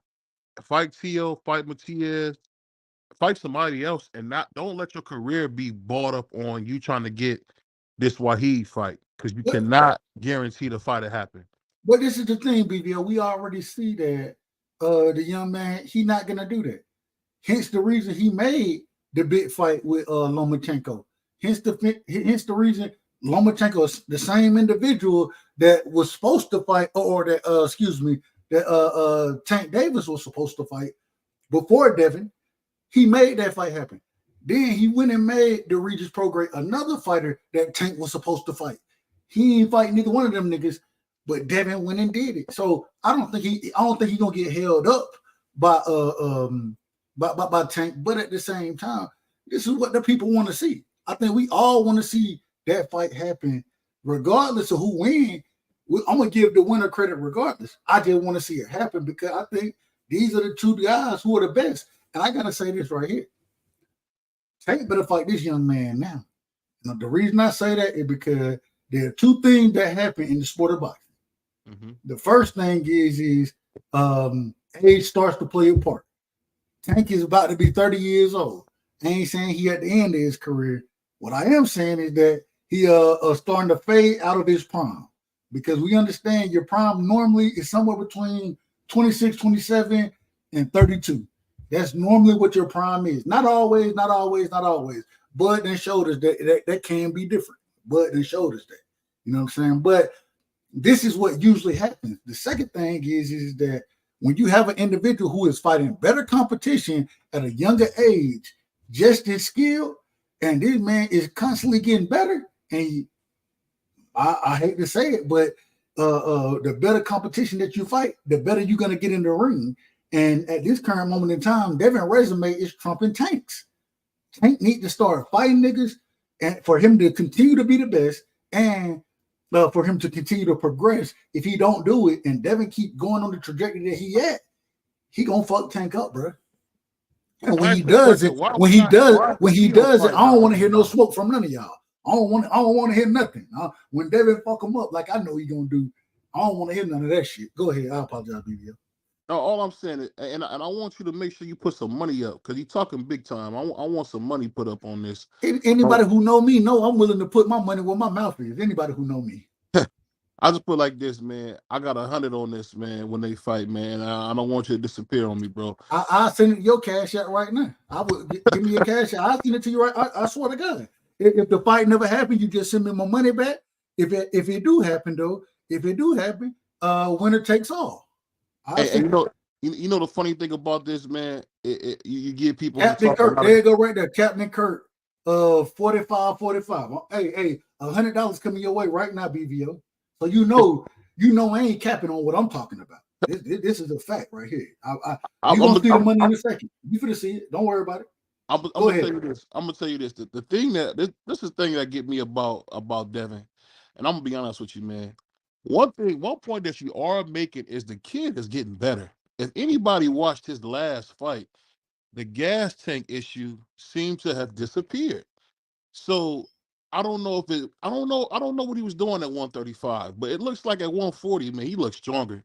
And I'm telling you, man, why he's got to be careful because you cannot keep letting this dude get comfortable at 140. If you do that, it'll be a mistake. Now, do I think Devin can stay at 140 long? Absolutely not, because he's a welterweight. But I'll say this, man. Check your cash out, BVO. Check your cash out. I got you. Let me see.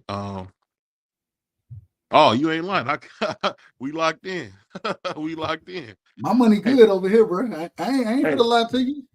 I'm gonna tell you the funny thing. Shout out to Carl. Shout out to the Boston Kangaroo. That's my brother Carl right there, man. Shout out to Carl. Go ahead. Salute to Carl. I'm telling you, man. The thing about Devin Haney is this, man. I think because his father is promoting him so well, and I put like this. I give Bill Haney Promoter of the Year award. I didn't get to announce that, but I would say Tom Brown and of course Al Heyman, and I think it's a tie between them two and Bill Haney because Bill Haney has done a hell of a job promoting Devin because I don't think Devin is a talker, and I think just like with Angel Garcia and a lot of other fighters, he's using his father to do a lot of that mouthpiece for him. But I'm telling you, man, what I seen with the gas, I'm just asking you this: how did Devin improve that gas tank, man? What was the biggest difference? Well, this is the thing. Devin been fighting at 35 since he was 18 years old. So you know what I'm saying? Young people grow faster than old folks do. It is what it is. Right. It is what it is.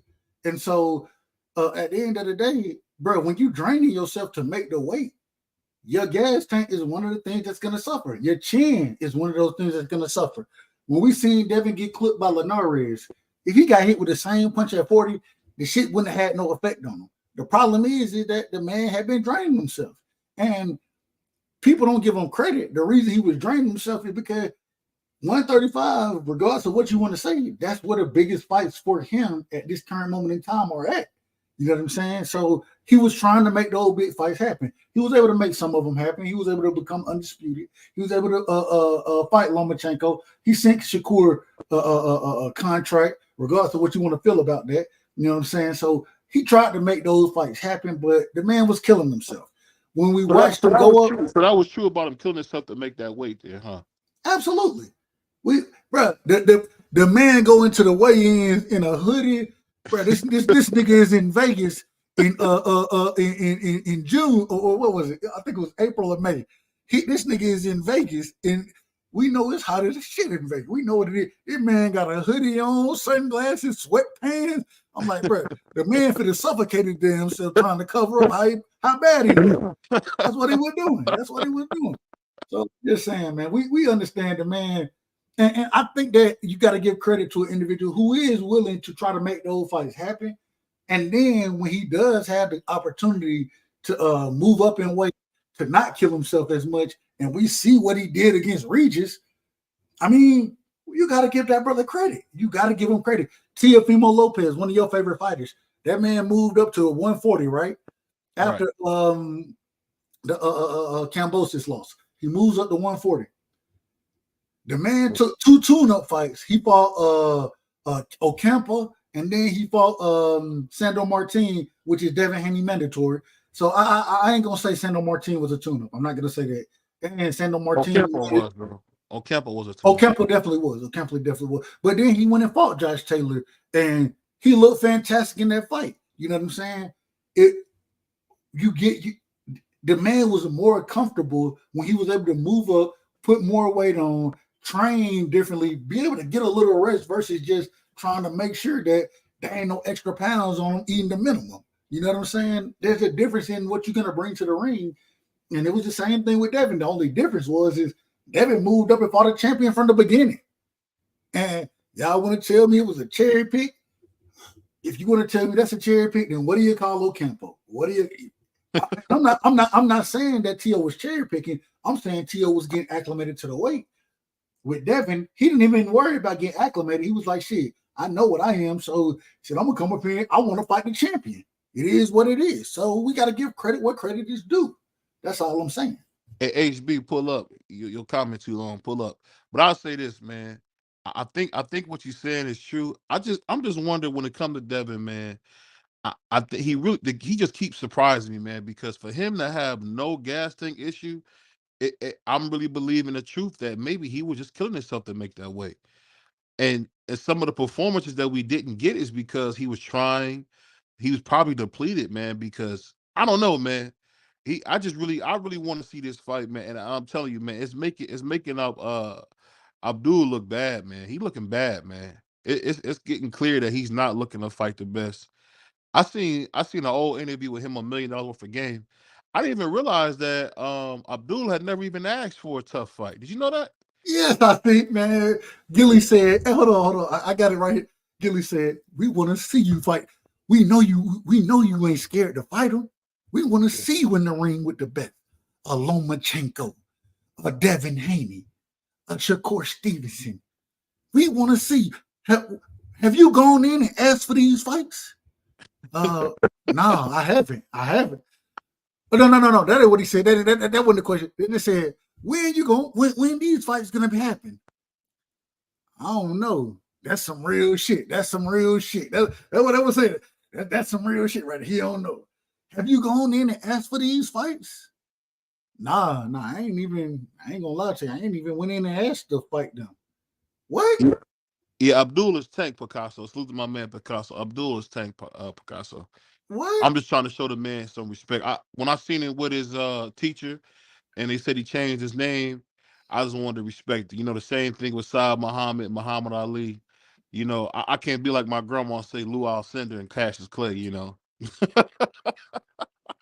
Hey, you know them old folks said in their ways. They said in their ways. So we gonna put some respect on their name. One time, and my grandma said, "Oh, there go Lou Alcindor." I didn't know who she was talking about, and then my uncle said, "Oh, Kareem, man, he talking about Kareem." You mean Kareem Abdul-Jabbar? No, Lou Alcindor. Lou Al. All right, go ahead. What was you saying, HB? I missed what you was saying, dog. Go ahead. I was just saying, like, looking back at my comment, it was like, yo, we seen, like, to me, I wasn't always a deaf. I fully admit. I previously was a DJ fan, a Derrick James fan. I was a fan of Derrick James, Stable Mel, EJ, Frank Martin. I thought they beat the world. EJ let me down so bad, I didn't even want to. Oh God, we ain't talking about that. And walking into that fight hurt. So that being said, I'm no longer a fan of boxing. I'm a new convert to Dev. I'm new to him. I'm convinced though. Like I saw what he did to Loma. Like he put that man in the piddle, beating up his body, and then he turned around and Rougarou, who was supposed to be scary, he laid his ass down in that mist, whatever the fog mist to the swamp. He put his ass down in there too. So like I'm a recent Dev convert. My thought is instead of focusing our time talking about Tank and or Abdul Wahid or whoever, Tank is figuring out who he is and what he's doing, and it's a great thing. In the meantime, he can figure out what he's doing. Dev can be him. Dev is him. To me, like I didn't know before, but at this point, to me, Dev looked like him. To me, Dev should go be him. And when Tank figure out he think he need to fight him, for that bag, then he'll come around because he'll need him. But at this point, fuck him. I'm sorry, screw him. Well, let me ask you this: if that's the case, and you believe that, why is Devin so terrified of Tio? That's my question. Oh man, Well, I can't speak. hold I can't. on, What's up? Harrison. I'm gonna What's let you up? cook on that. Because you got to stop with these loaded ass questions, these ragged ass questions you be asking. That shit raggedy than a motherfucker. It's raggedy the way you ask that question. I'm gonna let my brother Harrison go ahead, but I'm coming for your head after he finishes. I'm coming for you. Go ahead, Harrison. I apologize for cutting you off, my brother. That's just a regular ass I question. really can't even come at him too hard because, like, I'm trying to figure out where he heard that from. Like, where did we understand all of a sudden that Dev is scared of Tio? Like, where did that come from?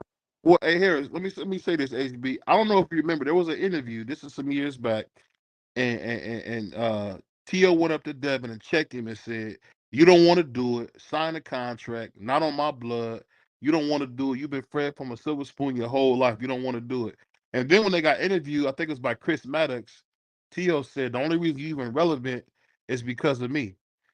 And Gavin was saying a bunch of stuff, but you could just kind of see how like disturbed Devin was. He was looking at the security. He kind of looked scared when Tio was in his face. You know, I guess he thought Stop Tio the would hurt him cap, right man. there. No. Dub. I got this one, please, brother. Please, brother, I got this one. First off, you said that was a couple of years back. First off, I don't even know what interview you're talking about. I didn't see it. On the But zone. just based upon, hold up, I'm sorry. It was on the zone right before he fought Kambosos. I don't remember who was fighting that night. It wasn't before Kambosos. It wasn't before Kambosos. It was I before. may have seen it. I'm gonna be honest. I smoked a lot of marijuana, so I may not remember exactly. What I would say though, based upon what you said though, is that number one, Devin Haney has a lot to lose.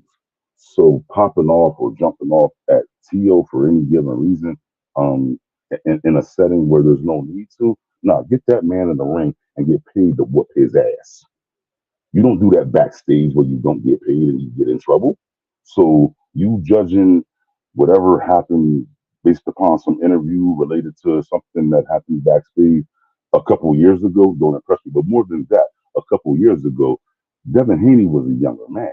In fact, he might have been closer to a teenager. So to me, to base what we're talking about now on the man that Devin Haney is and is showing himself to be now versus the fragile young man that Tio at times shows himself to be, who you putting your money on? Well, like this, I will put 100 to your Dub when it comes to Tio, because when it comes to Tio, you talking about a 2-time. I'll take that bet. I'll take that bet. I'll send you the Dub right now. You put 100 on it. My money good. I'm sending you the money right now. Dub, you do not want to put money on against. I'm sending. If it happened, the bet is out. The bet is out there, BVO. The bet is out there. You can't. I'm gonna hold you to what you be talking. You be talking that good shit. And I'm gonna send the money. And this time when I send it, watch what I say when I send the money this time. You said I get 100 to your 20, right? Oh, excuse me. I get 20 to your 100, right? Yep. All right, there we go. This is what I'm gonna tell you. This Tio versus Dev, 1-5. That's what it is. 1-5. No, you ain't gotta say shit. You just take the money that I sent you, because the money is in your. It's about to be in your inbox again. Check your inbox, BVO. Check your cash app.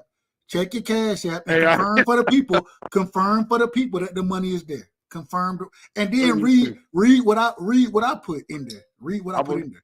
I'm gonna read it, man. You know, Dub is going crazy, man. Hold on, what he say? That's supposed to be Tio, not two. That's supposed to be Tio. You laid that out there. That's supposed to be Tio, not two. That's Tio, not two. Okay, hold on one second. Let me go to my cash app. I'll say this, man, while I'm looking at this. You got to remember who Teofimo Lopez is. The man's a 2-division champion, and then the man was also 2 times undisputed. So I mean, we gotta really remember who we talking about here, man. This is one of the best fighters in boxing history, man. We gonna talk about that in a second. I want you to put "Let's Be Real," and I want my brother Piro to come back when he get a chance, when he get done getting his beer. Put let's be real. Chat. Put that on the screen real quick after you read what I sent you in the cash app. After Okay, you let read me that. read. Hold on, because that brother Dub is a nut, man. Hold I on. keep it a book. I keep it a book. My money. If you gonna bet me, I'm gonna bet you. What do you say? I don't see what it don't say nothing. You got the $20? Hold on one second. MMA only. Hold on one second. Yeah, it didn't show me you saying nothing. It says T.O. versus Dev 1-5, and the 1-5 is 20 to 100 according to what you said. Oh yeah, like I said, 100. I got 100 to your Dub, man. That he's gonna smash this dude. The money in the cash app. The money in the cash app. That's all. The money's there. I'm gonna say this though. Hold on. Say that for the people one more time. The money's there. The money is there. That's it. I'm gonna say this. You got to remember what you're talking about. Anytime Teofimo respects somebody, he knocks him the fuck out. It don't matter who it is. If Teo got respect for you, he's gonna get in there and beat you to death.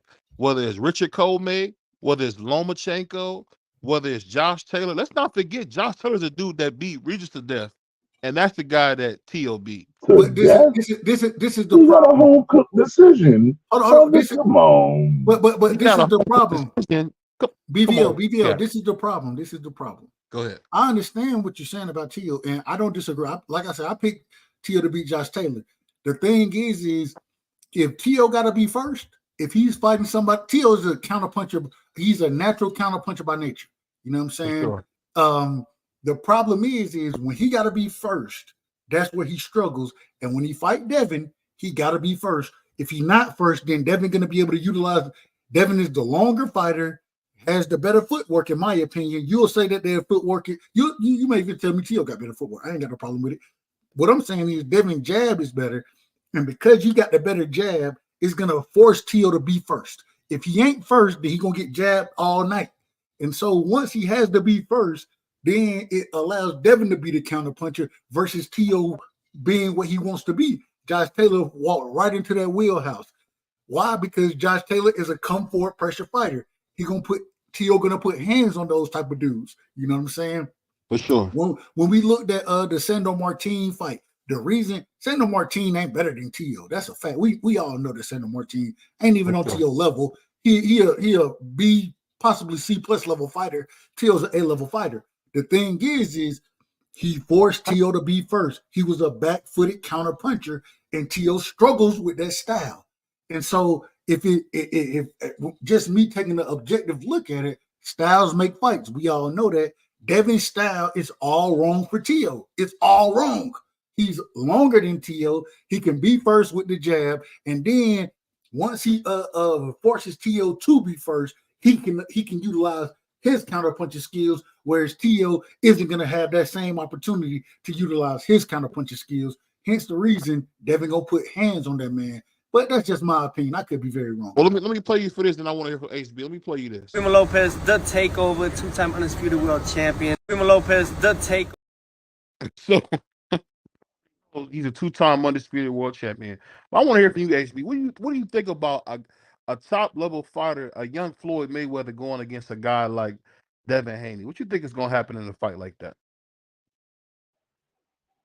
You're saying Floyd Mayweather versus Devin Haney in a mythological fight? Some people say that Teo is the rebirth of Pretty Boy Floyd. So you basically talking about Devin Haney versus Zab Judah again. So who would you have winning that fight? When you look at Teo versus Devin Haney, and I'm gonna tell you why. In the fight versus Devin Haney and Teo, I've got Devin Haney, and I'll tell you why. It's as I just kind of said in the comments on my Dub was just saying when he was speaking to you, for Teo to get to Devin, he either has to be first or he has to take risk. And there's two things about Dev that we know. One, he has a great jab, great movement, and he's going to get off first with that jab and that great movement and get away. So that's number one. Two, he just showed us at 140, if you take risk against him and come diving the hell up in there the wrong way, he got enough pop and enough quickness to put your ass in the mist. Lay you down in the fog. Rougarou, ask him. So that being said, Teal's got to do one of two things: either take the risk of getting popped coming in head first, and he got a big head and likes to come in head first. Please, let's acknowledge that. Or he's going to stand outside and get popped by a jab, 1-2 all night, 1-2, 1-2-3, 1-2-3-4, 1-2-4 all night. One of the two. That's and I'll put my money on. I'll put my money next to Dubs on that.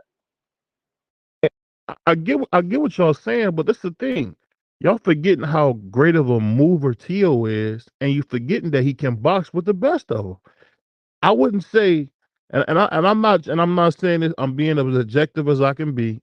Devin Haney is very talented, but I don't think he got the same kind of power, and I don't think he's the same kind of boxer. I think Tio might be a better boxer than him. If you talking about a jab's gonna be the guy, that's his best move is his jab, because we know for a fact Devin can't throw the overhand right. It's only one punch at a time. It's not like he's throwing combinations. So really That's not nothing a fact. about I saw him throw that overhand. I saw him throw a couple 1-2s against Prograis that stopped Prograis in his trap. But what I'm saying And is all that's that not about, and hold up. Before I go any further, let me say this. I bet on Rugerud.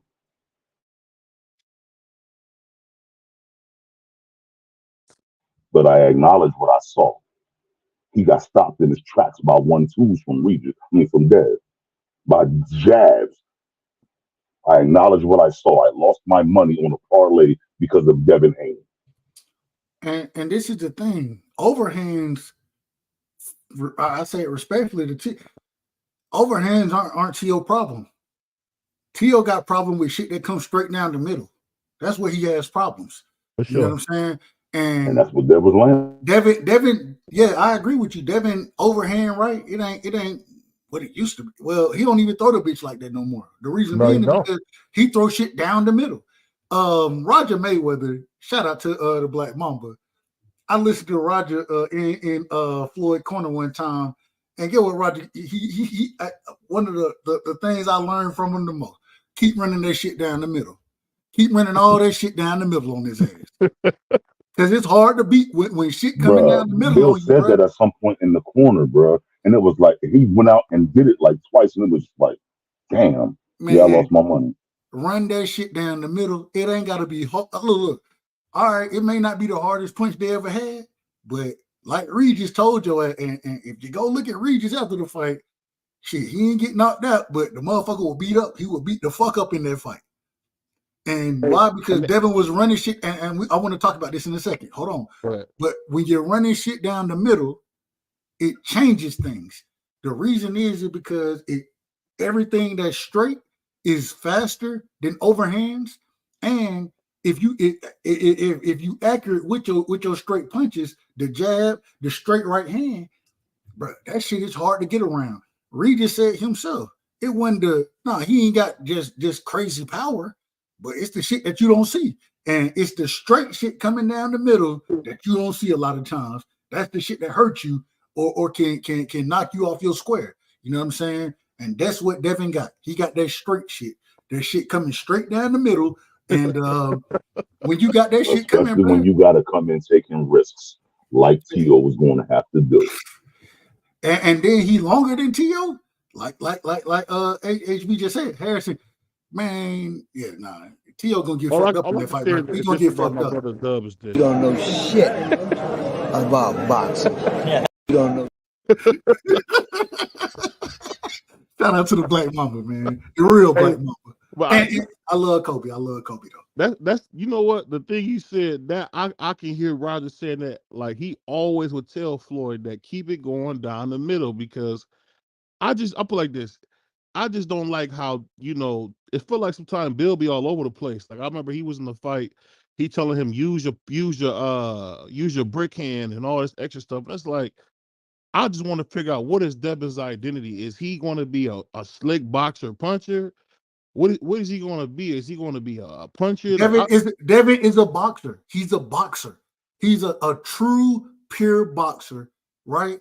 That is able to be slick when necessary. If you find a way, and I go back and listen to Floyd and Devin talk, bro, I don't listen to this. I didn't study Devin. I didn't study this shit for a minute with him. Floyd said a long time ago, he was like, shit, you got the size, you got the length, you got the skills, you're gonna be able to outbox motherfuckers. There gonna be times, motherfuckers, you're gonna have to fight them on the inside. It's gonna be times, but the skills that you got, you're gonna be able to beat the majority of motherfuckers from the outside. Easy. And that's a fact. Devin got that type of skill set. I mean, it is But what it is. what if T.O. makes Devin That ain't T.O.'s style of fighting. But I'm asking you never know. What if he makes him fight the Miguel Cotto May Floyd fight? Sometimes you gotta fight. Miguel Cotto fought that way. T.O. has never he's never been that type of that's not the style that T.O. fights. What's up, Chris? Turn your camera on, man. T.O. is a counterpuncher. T.O. is I mean, Hey, how's it going? I just when you're trying to shout out to the great brother Chris, man. Salute to you, family. When you're trying to say that T.O. gonna change his style and become a mauler or a come forward fighter, that's not how T.O. fights. Yeah, he gonna change his hair and get a bob haircut? That don't fit him. I'm Go ahead, sure. Chris. I missed No. I'm done. All I'm saying is T.O. I just don't see him changing the way that he fought, the way we've seen him fight his entire career to become a mauler or a come forward fighter, a pressure fighter against Devin. That's not T.O. game plan. That's not how he fight. But I'm asking you, wasn't he first when he fought Loma? No. Loma wasn't throwing no punches. Early in the fight, he was able to fight behind the jab, but he wasn't applying pressure to Loma. He just kept Loma from coming forward. You don't think he can do that same thing to Devin? No, he can't because Devin is longer. Devin has a better jab, more reach, more skill. I ain't gonna say more skill. I think Devin and Loma's skill are very similar. The difference is that Devin is the longer, bigger fighter versus what Loma is, and he's gonna force T.O. to be first. And if T.O. can't be first, he's gonna just get outboxed the entire fight from the outside. Is Devin as big as T.O. or is Devin bigger than T.O.? He's bigger than T.O. So they both. I thought they both was like 5'8". Well, but T.O. got 68-inch arms, and Devin got 71-inch arms. Reach is definitely more important. Crawford and Floyd. Okay, I see what you're saying. I got you. Go ahead, Chris. We want to hear from you, man. What you saying? Hey, bro? welcome. Hold on. We got to welcome the brother to the panel, man. You ain't welcome that man respectfully. Listen, I'm into fighting, and I always have been because my dad used to bat my mom around in the kitchen, and I'm not gonna lie, he had a pretty mean right hook. He's kind of my inspiration in the ring.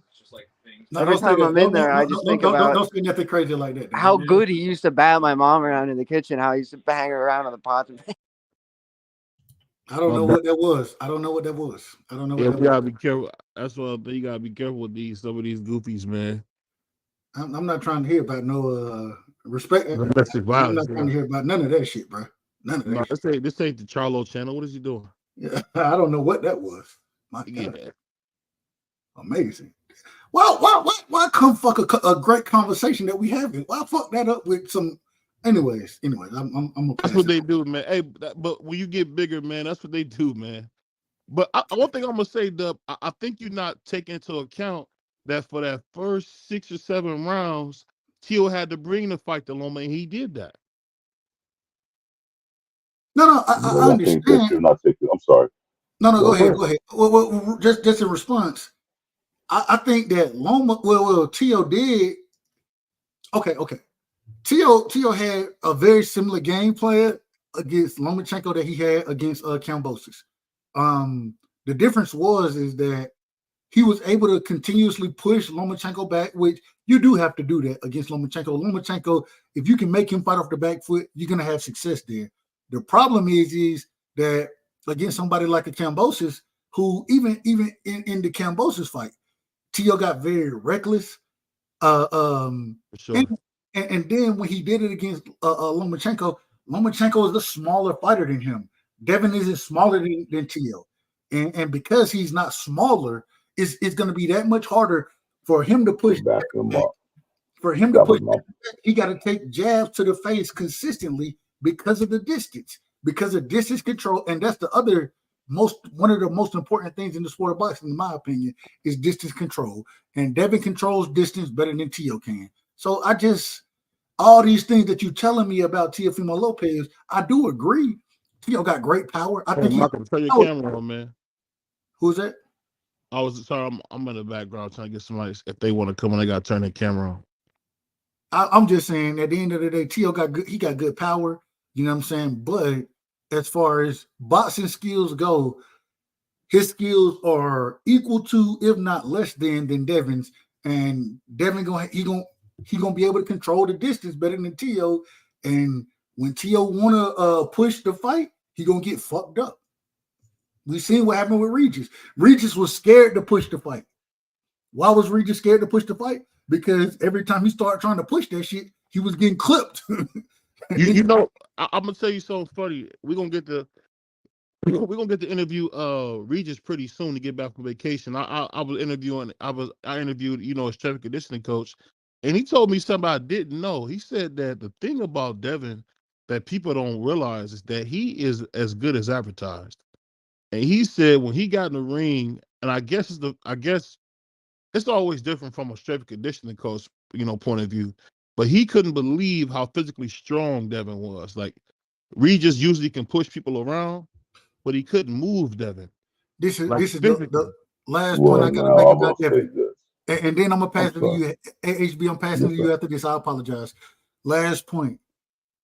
Devin has the same mentality as far as being in the gym, being that professional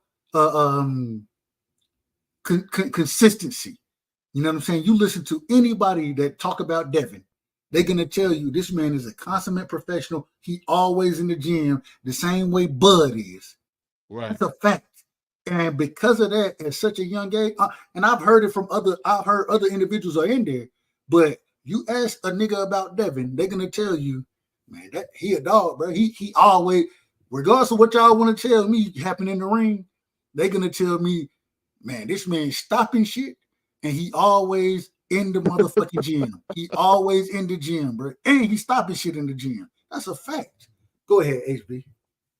D-Man Jr. salute. I was just gonna say in response to the comment about T.O. and how he did Loma and whatnot. That's like, for me, T.O.'s success, or I won't say all of it, not all of it, because he definitely has some skill and some heart and some comeback. Like, he's got some dog because he came back from questioning himself. But like, if you look at what he's done in some of his biggest fights, a lot of it is about his size and the difference in the size. Like with Loma, we were talking about the fact that he was able to walk Loma back. That was because of his size. Like, he was the bigger man in that fight, and it showed physically. And he was able, like you said, for the first 6 rounds to walk Loma back until Loma decided, hey, look, I got to sell out and try to punch this dude in the face. Versus Taylor, what we saw was more kind of a dog fight, but he had youth and that little bit of extra youthful size on his side, and he was able to dog tail her out of there, and he did it appropriately. Against Devin, he's not going to have any of those advantages. He's going to have somebody who is as youthful as him, who's longer than him, who's faster than him, with a good jab, good distance control, good boxing acumen.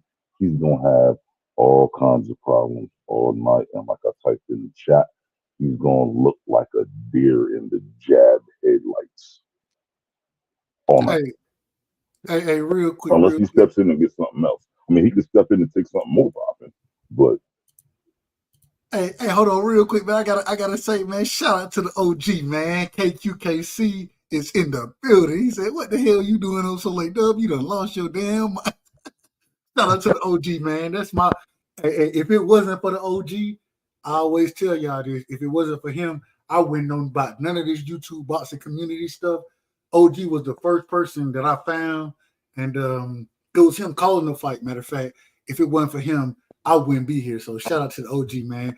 Hey, it's Saturday, OG. My son, he kicking it with his moms. You know what I'm saying? So I got a little time. I can rock tonight. I can rock, OG. So, but I gotta say this. I gotta say this to BVO, man. I gotta ask BVO. I got a question for you now. You've been asking us these questions, so let me ask you a question. When the fight was presented, right? Mm-hmm. Or excuse me, it wasn't presented. Let me make sure I say this the right way.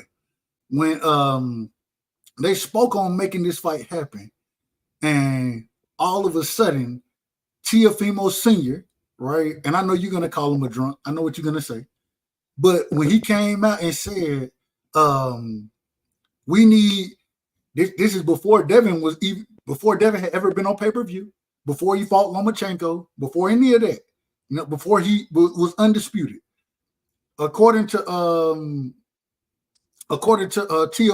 Teofimo Sr., they needed 10 million to fight Devin, right? Or they could go make 10 million with Cam, and the nigga didn't even know Kambosos' name at that time. Then after the Kambosos fight, right, after they done lost, and then Devin came back and beat Kambosos' ass, then they said they need 20 million to fight Devin. Why they need all this money if they gonna put hands on Devin like you telling me?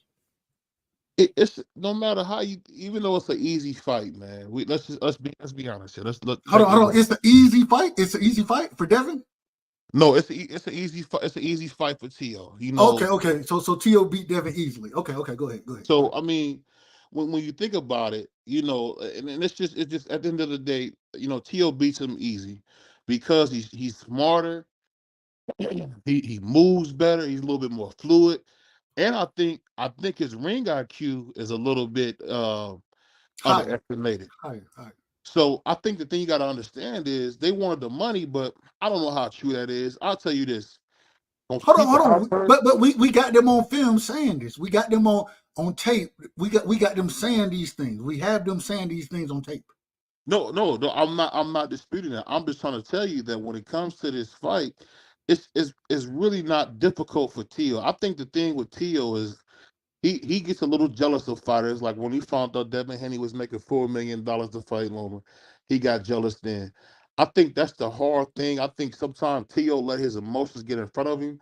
But we all know as soon as he gets focused and he's serious, he's gonna go on there and really just, you know, bust Devin's head open, man. No, we don't all know that because the man should have went and bust Kambosos' head open and he lost that fight. That's a fact. Well, we seen Floyd lose. That's a fact. I mean, it happens. Floyd lost Castillo. And then Devin, when he put hands on Kambosos in Australia back to back. What are we talking about? He won with a jab, Doug. I mean, that first fight was boring, man. You know it. Hold on. He won in Australia with a jab and Tio lost. Well, this is the thing. Make it make sense.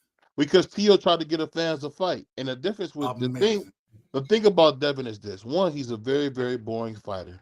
So man. Here we go. Check this out. Here we go. No, we're not gonna do this tonight. I'm not doing this. I'm gonna let you sit here and talk about boring and all this kind of shit. When niggas go in there and lose fights, right? They go in there and lose fights. You don't say shit about Tio being trash when he done lost to Kambosos, but Devin is boring.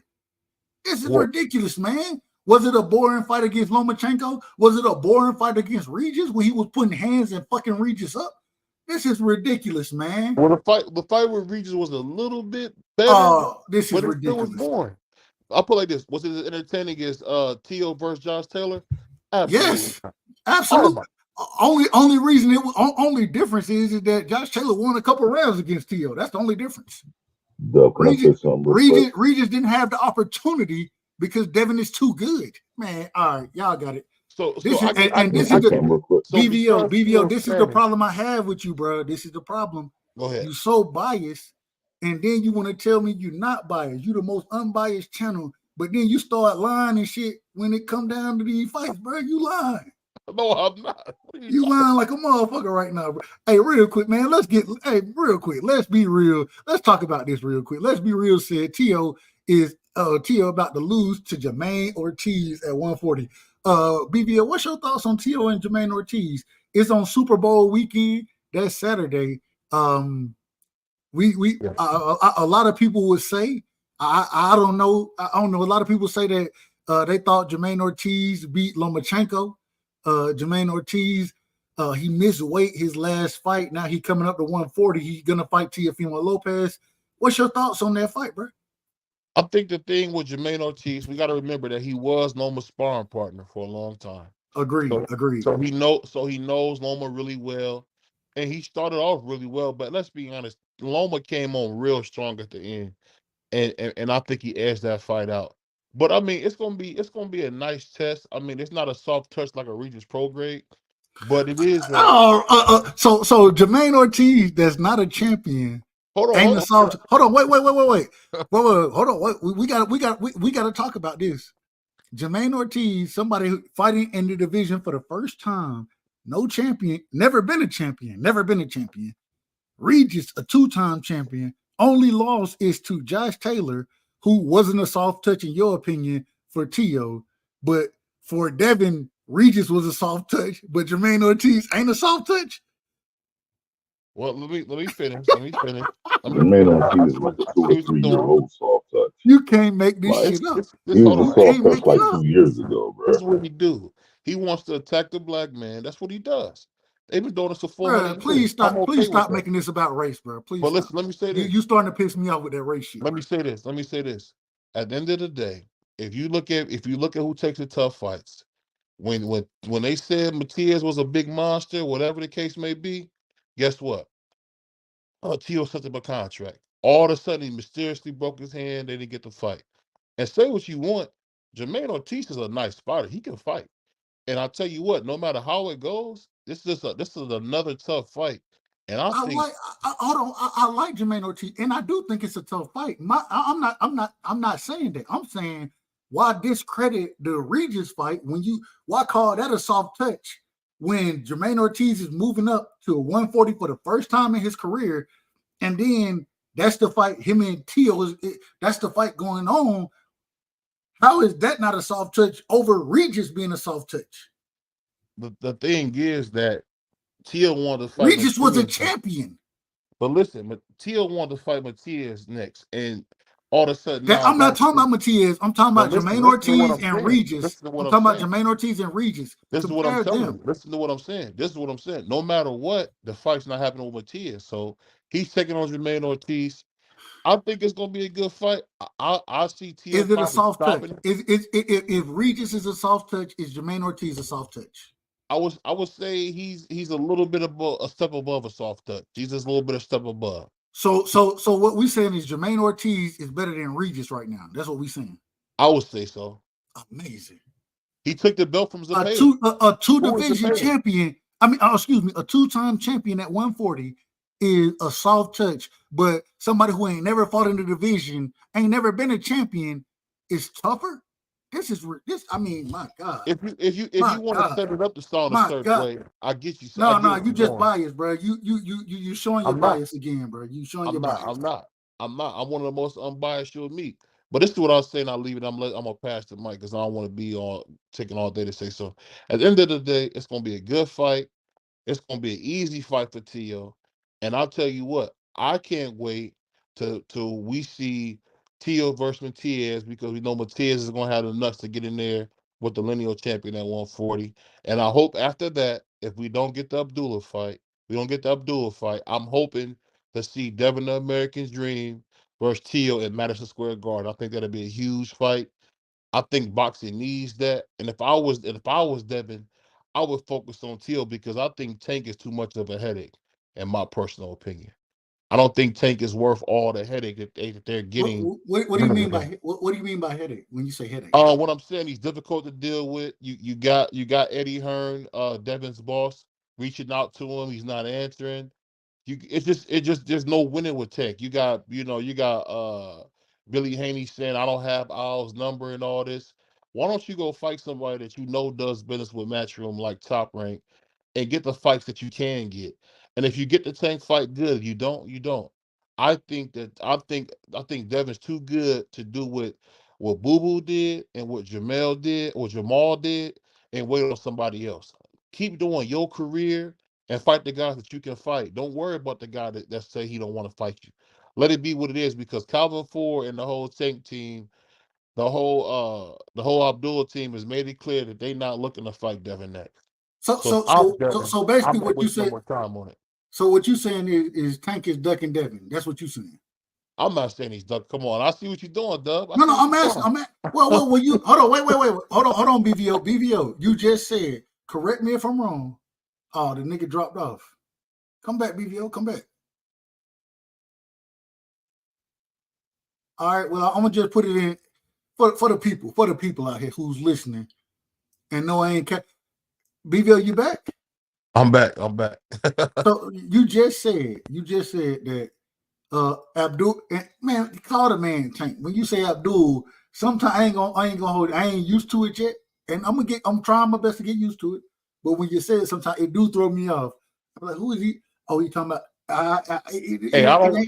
This the thing, Dub. I don't want these fighters running down on me for not saying their name. I'm starting from the fighters now. I'm just being honest, man. I don't want these guys running down on me. All I'm saying is this. So what you telling me, BVO, right now? You saying that although, according to you, it's hard to make the fight with Tank's team. Tank team seem like they're not trying to make the fight. These are the things that you were saying, not me. Right. You were saying these things. And then when I asked, is Tank ducking Devin? You're not willing to say yes, but you're going to saying that they're doing all these things not to make the fight happen. It's been, you know what, since I'll be honest with you. One thing that Devin Haney has said that's been very true is that all Abdul has been doing since he came to 135 and became a factor is downplay a fight with them. He always been telling about when it comes to Sugar Shakur, the same thing. They little kids to me. They're nobody. These are little kids to me. I think at the end of the day, I think that he has the wrong attitude because they should be promoting that fight. And I'm just saying, because I like to watch the American Dream fight, I don't want him to get caught in that Jamel boo-boo trap or waiting on somebody else and not doing your own career. Like, you can say a lot of things about the Mexican Monster, but he's not waiting on Canelo. If he gets the fight, cool. If he don't, cool. You got to keep doing your. What's the guy's name? Amir Khan. Remember how Amir Khan waited for a Floyd Mayweather fight and never got it and missed a lot of good opportunities because he was waiting so hard on Floyd? I just don't want Devin to make that mistake. That's all I'm saying. I don't want him to make that mistake. If he get to Abdul while he fight, cool. He don't. Hey, all I'm saying, at the end of the day, we see that the man not waiting, because even when they're telling me now that even though and I said I heard a lot of people criticize the Ryan Garcia versus Tank fight. I was one of the few that I even said Hector Garcia. I thought Hector Garcia was a good fight for Tank. You know what I'm saying? Hector Garcia was coming up a weight division, but at the same time, when I watched what he did to Chris Colbert, when I watched what he did to what's the brother name? I can't even call his name right now. Man, I can't call his name. I think it's right. It ain't Rodriguez. I can anyway. It is what it is. I was like, bro, that's a good fight. You know what I'm saying? Yeah. I thought Ryan Garcia was a good fight, and now we see Devin. He gonna go fight Ryan Garcia. Well, we think that it seems like that's the next fight. But at the same time, my thing is who is Tank fighting? Who is Tank fighting, and how all of a sudden is it okay for Tank to be doing the nonsense, holding the fans hostage, right? Holding them hostage because his next fight gonna be $84.99 on pay-per-view. It is what it is. You know it like I know it. You know it. Regardless of who it is, Pitbull Cruz or not. That's what it's gonna be. And he hope it ain't a fight we want to see. It's not a fight we want to see. Oh, there we go. Tank might be fighting Teal. Amazing. Tank definitely not fighting Teal. We know that's not happening because Teal gonna fight on Super Bowl weekend against Jermaine Ortiz. We know that's not the next fight for Tank Davis. So all I'm saying, we got to see what's next for Tank. But I mean, this man, he pissing on my leg, telling me it's raining, man. That's what he been telling me. That's what he been doing, man. And once I stop accepting it, all of a sudden I'm a hater. I'm hating on the man. I don't want to see him succeed. He done changed his life over becoming Abdul Wahid. All right, that's fine. I mean, that ain't got too much to do with me. I'm trying to see the man fight the best. That's it. I don't know what the problem is, and why do the fans want to come at me when I'm sitting here just saying, shit, we need to see Tank fighting the best. What's the problem with me saying that? Hey, How I had individual telling me earlier, they said, well, now you're trying to railroad Tank. Y'all trying to railroad him. What? Hold on, we trying to railroad Tank because we want to ask him to fight the best? What is going on? The defense league, I don't know, man. This shit getting out of control. I hold Devin to the exact same standard I hold Tank to. As long as Devin, in my opinion, is fighting top level competition, I can't criticize you. One, if Devin go and fight, even the mandatory right now, the same individual Tio fought, Sandor Martin. Yeah. I really don't want to see that fight. I don't want Devin gonna fuck Sandor Martin up. I don't want to see that fight. I would rather see Ryan. I mean, there are multiple fights that I want to see over there. If Devin got to fight that man not to drop the belt, that's one thing. That's one thing. But at the same time, Tio didn't fight that man for a belt or nothing. And I gave him credit for the fight because I thought it was a good fight. It was a good step-up fight for him coming into the division. He fought Ocampo, then he fought Sandor Martin. Sandor Martin, that's a tough out for anybody, bro. Like, that man can box. He ain't got great power, but he can box. And so he a tough out. At the same time, I'm not going to criticize Tio for doing it. I'm not criticizing him. After he made that fight, he went on and fought Josh Taylor. If they force Devin to fight that man, it is what it is. But I want to continue to see Devin fight the best of the best. That's what I want to see. So I need to see Devin versus Matias. I need to see that fight. Yeah. I want to see him against Teofimo Lopez, right? I want to see him against Tank Davis. I want to see him against Ryan Garcia. I want to see him against those upper echelon guys that if whether it's status or if it's belt recognition accomplishments in the sport of boxing. Those are the guys I want to see Devin fight. And if once he goes and fights somebody that I disagree with, you're gonna hear me criticize that man. I'm gonna criticize him because I think I see and know who Devin is and know what he is, and I'm gonna hold him to the standard that he didn't show. I'm gonna hold that young man to that standard. You know what? It's kind of funny because, like I was saying earlier, man, Bill, man, and Devin are I'm telling you, man, they really are doing a great job, man. It's not much more I can say. I just hope we get some big fights because I tell you what, man, I just think it's making Abdul look like he's worried. I won't say he's scared, but he's looking worried, man. Like, what's holding up the fight? It seemed like Devin will do whatever you want, and you still ain't made the fight. It's crazy to me, man. BBO, man, we gotta shut this down in a second, but real quick, man, King of Bounce just jumped into my on the channel, man. He said Tank fans deal in hypotheticals. they claim Tank can knock everybody out, but at the same time, don't want him to fight Dev, Tio, Shakur, Matias, Loma, Frank Martin. We need to see those fights from Tank. We need to see those fights. Let me ask you this, BVO. Two questions before we shut it down tonight, man. Yeah. We got to talk about the forgotten man. The forgotten man. Shakur Stevenson. Oh. The forgotten man. What do you think is next for Shakur, man? What you got on that? I think it's next for him to unify. We know all the belts are available. I think him at 140, people forget he started at 126, so he's gonna probably be at 135 for a little bit longer than people think. I really hope he can get in there with a Frank Martin, somebody like that. I think that'd be Frank Martin already inducted, man. Frank Martin, respectfully to Frank. No, disrespectfully. Let me say disrespectfully. Everybody agreed to it, but you, Frank. You needed a little more umph. I don't know what that means, but that's what he said. He needed umph in it, but he seemed that he ducked Shakur. Outside of Frank, who you want to see Shakur fight? I mean, I would love to see the Puerto Rican go up against what's the guy? I would love to see him fight Abdullah Mason, somebody like that. I mean, because really, Abdullah, he and he at 135.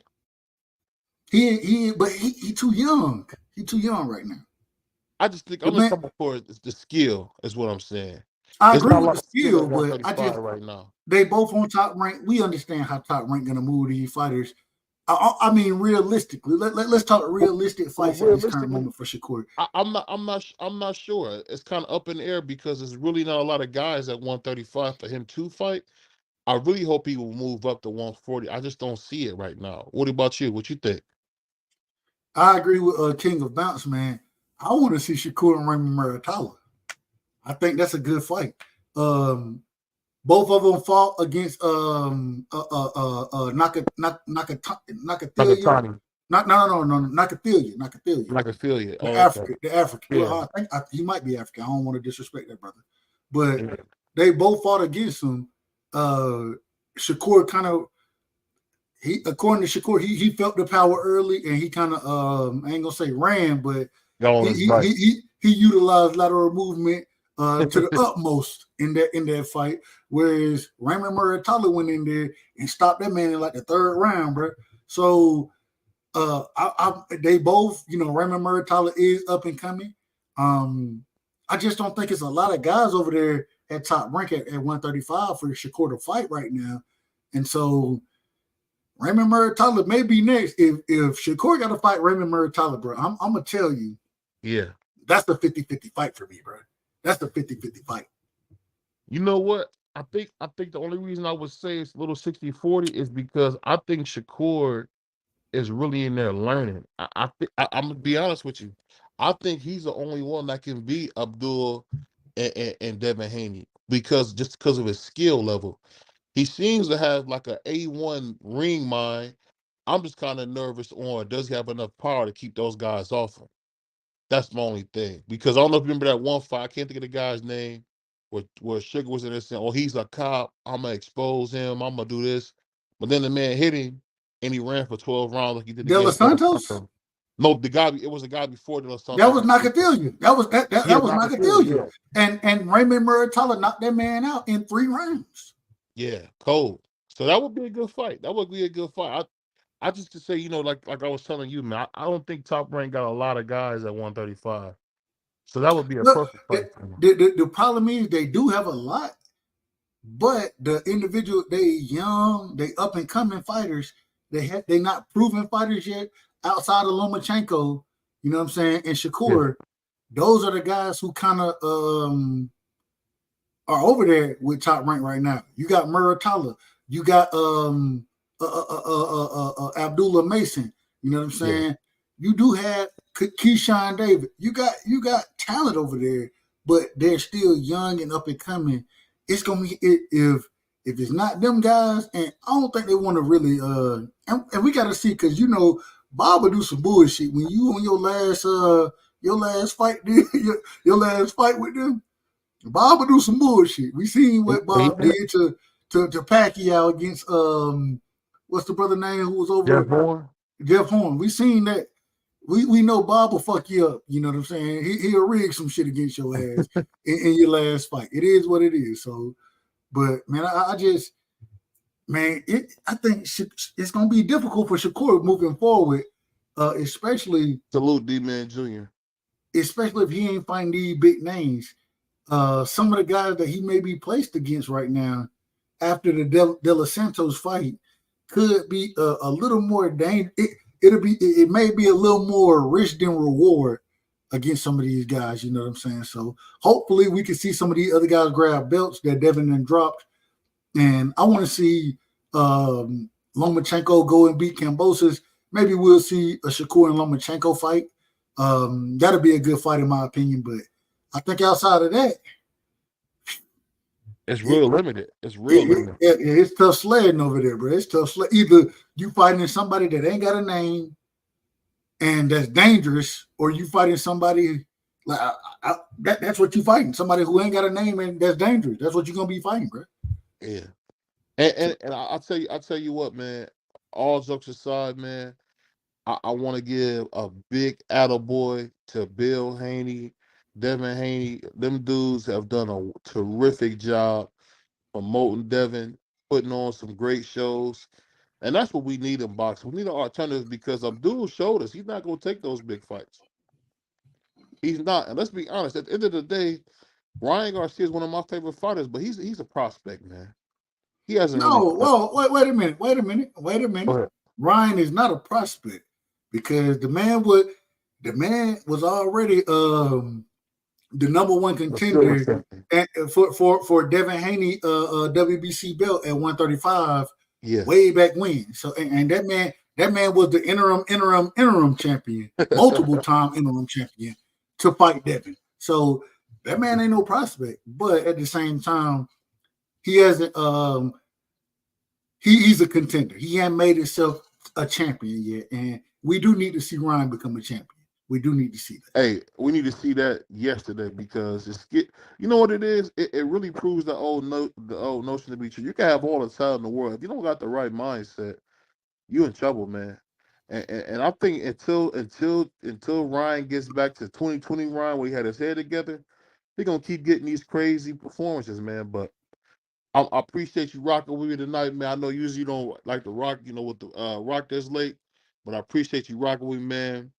And it's always good to have a good, non-biased conversation. Even though my boy Dub, swear to God, I'm biased. We know hey, you gonna tell me I'm biased, so it is what it is. Honestly, I will say this. Go ahead. I will say this honestly, man. Thank you for allowing me to rock with you as well. And yeah, are you biased? We all biased to some degree. We all biased. You know what I'm saying? It is what it is. But I think that you do a hell of a job the way you run your show, the way you put your shit together. And I ain't got nothing but love and respect for you, BBL. You know what it is. Hit me. Hey, I got a new phone, bro. So I was gonna actually text you, but I ain't got your number no more. I ain't gonna hold you. I ain't got your number. I'm gonna put it in the. I'll put it. No. Just text me. I got the same number. I got the same number. So just text me, and we'll make it rock, man. Hit me. Just say BVO, and then I hit you back, and we'll make sure we do it again, my brother. All right, peace. We good to go, man. Hey, shout out to everybody in the chat that came through, man. Picasso in the building. Hold on. We gotta say this against my man D-Man Jr. I'm not against black fighters. That's a myth. That's a very vicious rumor people spreading. My favorite fighter is Alicia Bunggarner, and of course Jermell Charlo, who just got beat to death. Oh. You can't be a Jermell Charlo fan no more, bro.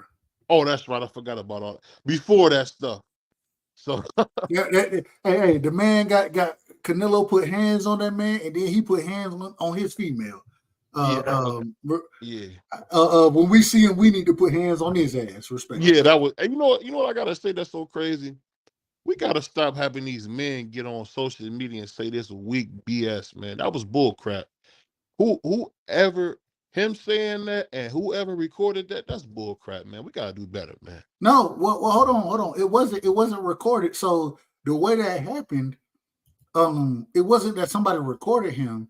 It was the ring camera. You know what I'm saying? And the ring camera is recorded all the time. Dang. And so that's where the footage came from. It was the ring, and I didn't notice at first, but I was put onto this information a little later. But they said it was the ring camera that recorded that information. And then because, Ring record all that shit, it was able to be extracted and then put online by, I believe, and I could be wrong, but I believe it was his old lady that he had put his hands on, who actually posted it after, everything had kind of happened because she found it on the Ring camera. Oh, wow. Yeah, hey. But at the end of the day, damn who posted it. My thing is, bro, why is it okay for you to talk this way? Why would you even talk like this about putting your hands on a female? That's the disgraceful part to me, because I digress. I don't want to get too far. Hey, I gotta make a funny just to lighten it up before we got in. I was on your live and I heard my man Dub in there sleep, man. Did you have a live where you fell asleep? Bruh, you know it's so crazy. So I thought, I thought, I was like, bruh, I ain't been going live for a minute now. So yeah.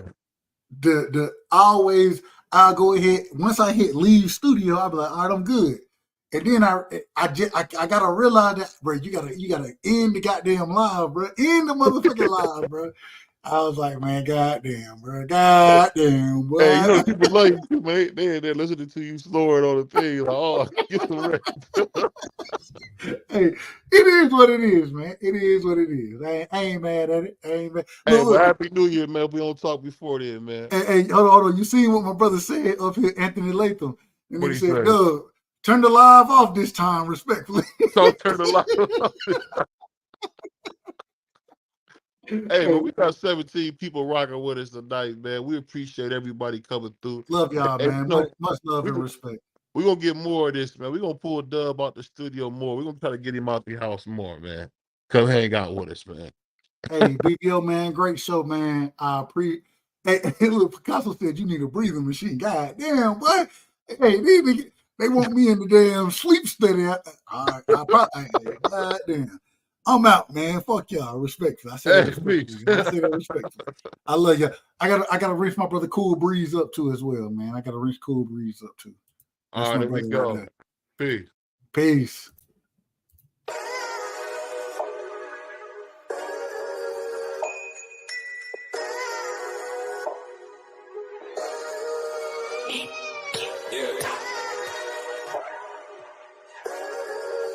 We really boxing. Who wanted the baddest? Let's see. Oh, we boxing? Yeah, we boxing. I need that belt like it ain't no other option. So we punching and weaving and blocking. Defeat ain't an option. Let them know. Shoot a video, put it on BVO. Let them know. Every time I punch, it's a heavy blow. BVO. Bound to hit like bricks cause it was set in stone. Let them know. I ain't getting body, but I'ma hit this flow. Yeah, way more than a show. This is BVO. This how it's finna go. I'ma throw some jabs. Make them think my punch is weaker than I hook his ass. This the ring, not the kitchen, but I'ma cook his ass. Me and him, that's the pro versus the rookie class. All my life I had to fight, but I still love it. Me and BVO got moves that you can't steal from us. And these haters be throwing shots, but I don't feel nothing. I ain't gonna lie, shit, they alright, but we a little rough. We're stepping for the title and facial rival. This ain't no little tussle. Bet I be no bird, being chicken to get your feathers ruffled. Footwork, I'm dancing around my opponent like the Cupid shuffle. Good work, bodies hit the flow, they can't move a muscle. The upside is we ain't in the streets shooting and shooting up. Catch me in the ring, sticking, moving and suited up. I know everybody can eat, but I ain't full enough. Oh, you said it's smoking some beef? I guess I'm pulling up. Oh, we boxing? Yeah, we boxing. I need that belt like it ain't no other option. So we punching and weaving and blocking. Defeat ain't an option. Let them know. Shoot a video, put it on BVO. Let them know. Every time I punch, it's a heavy blow. BVO. Bound to hit like bricks cause it was set in stone. Let them know. I ain't getting body, but I'ma hit this flow. Yeah, way more than a show. This is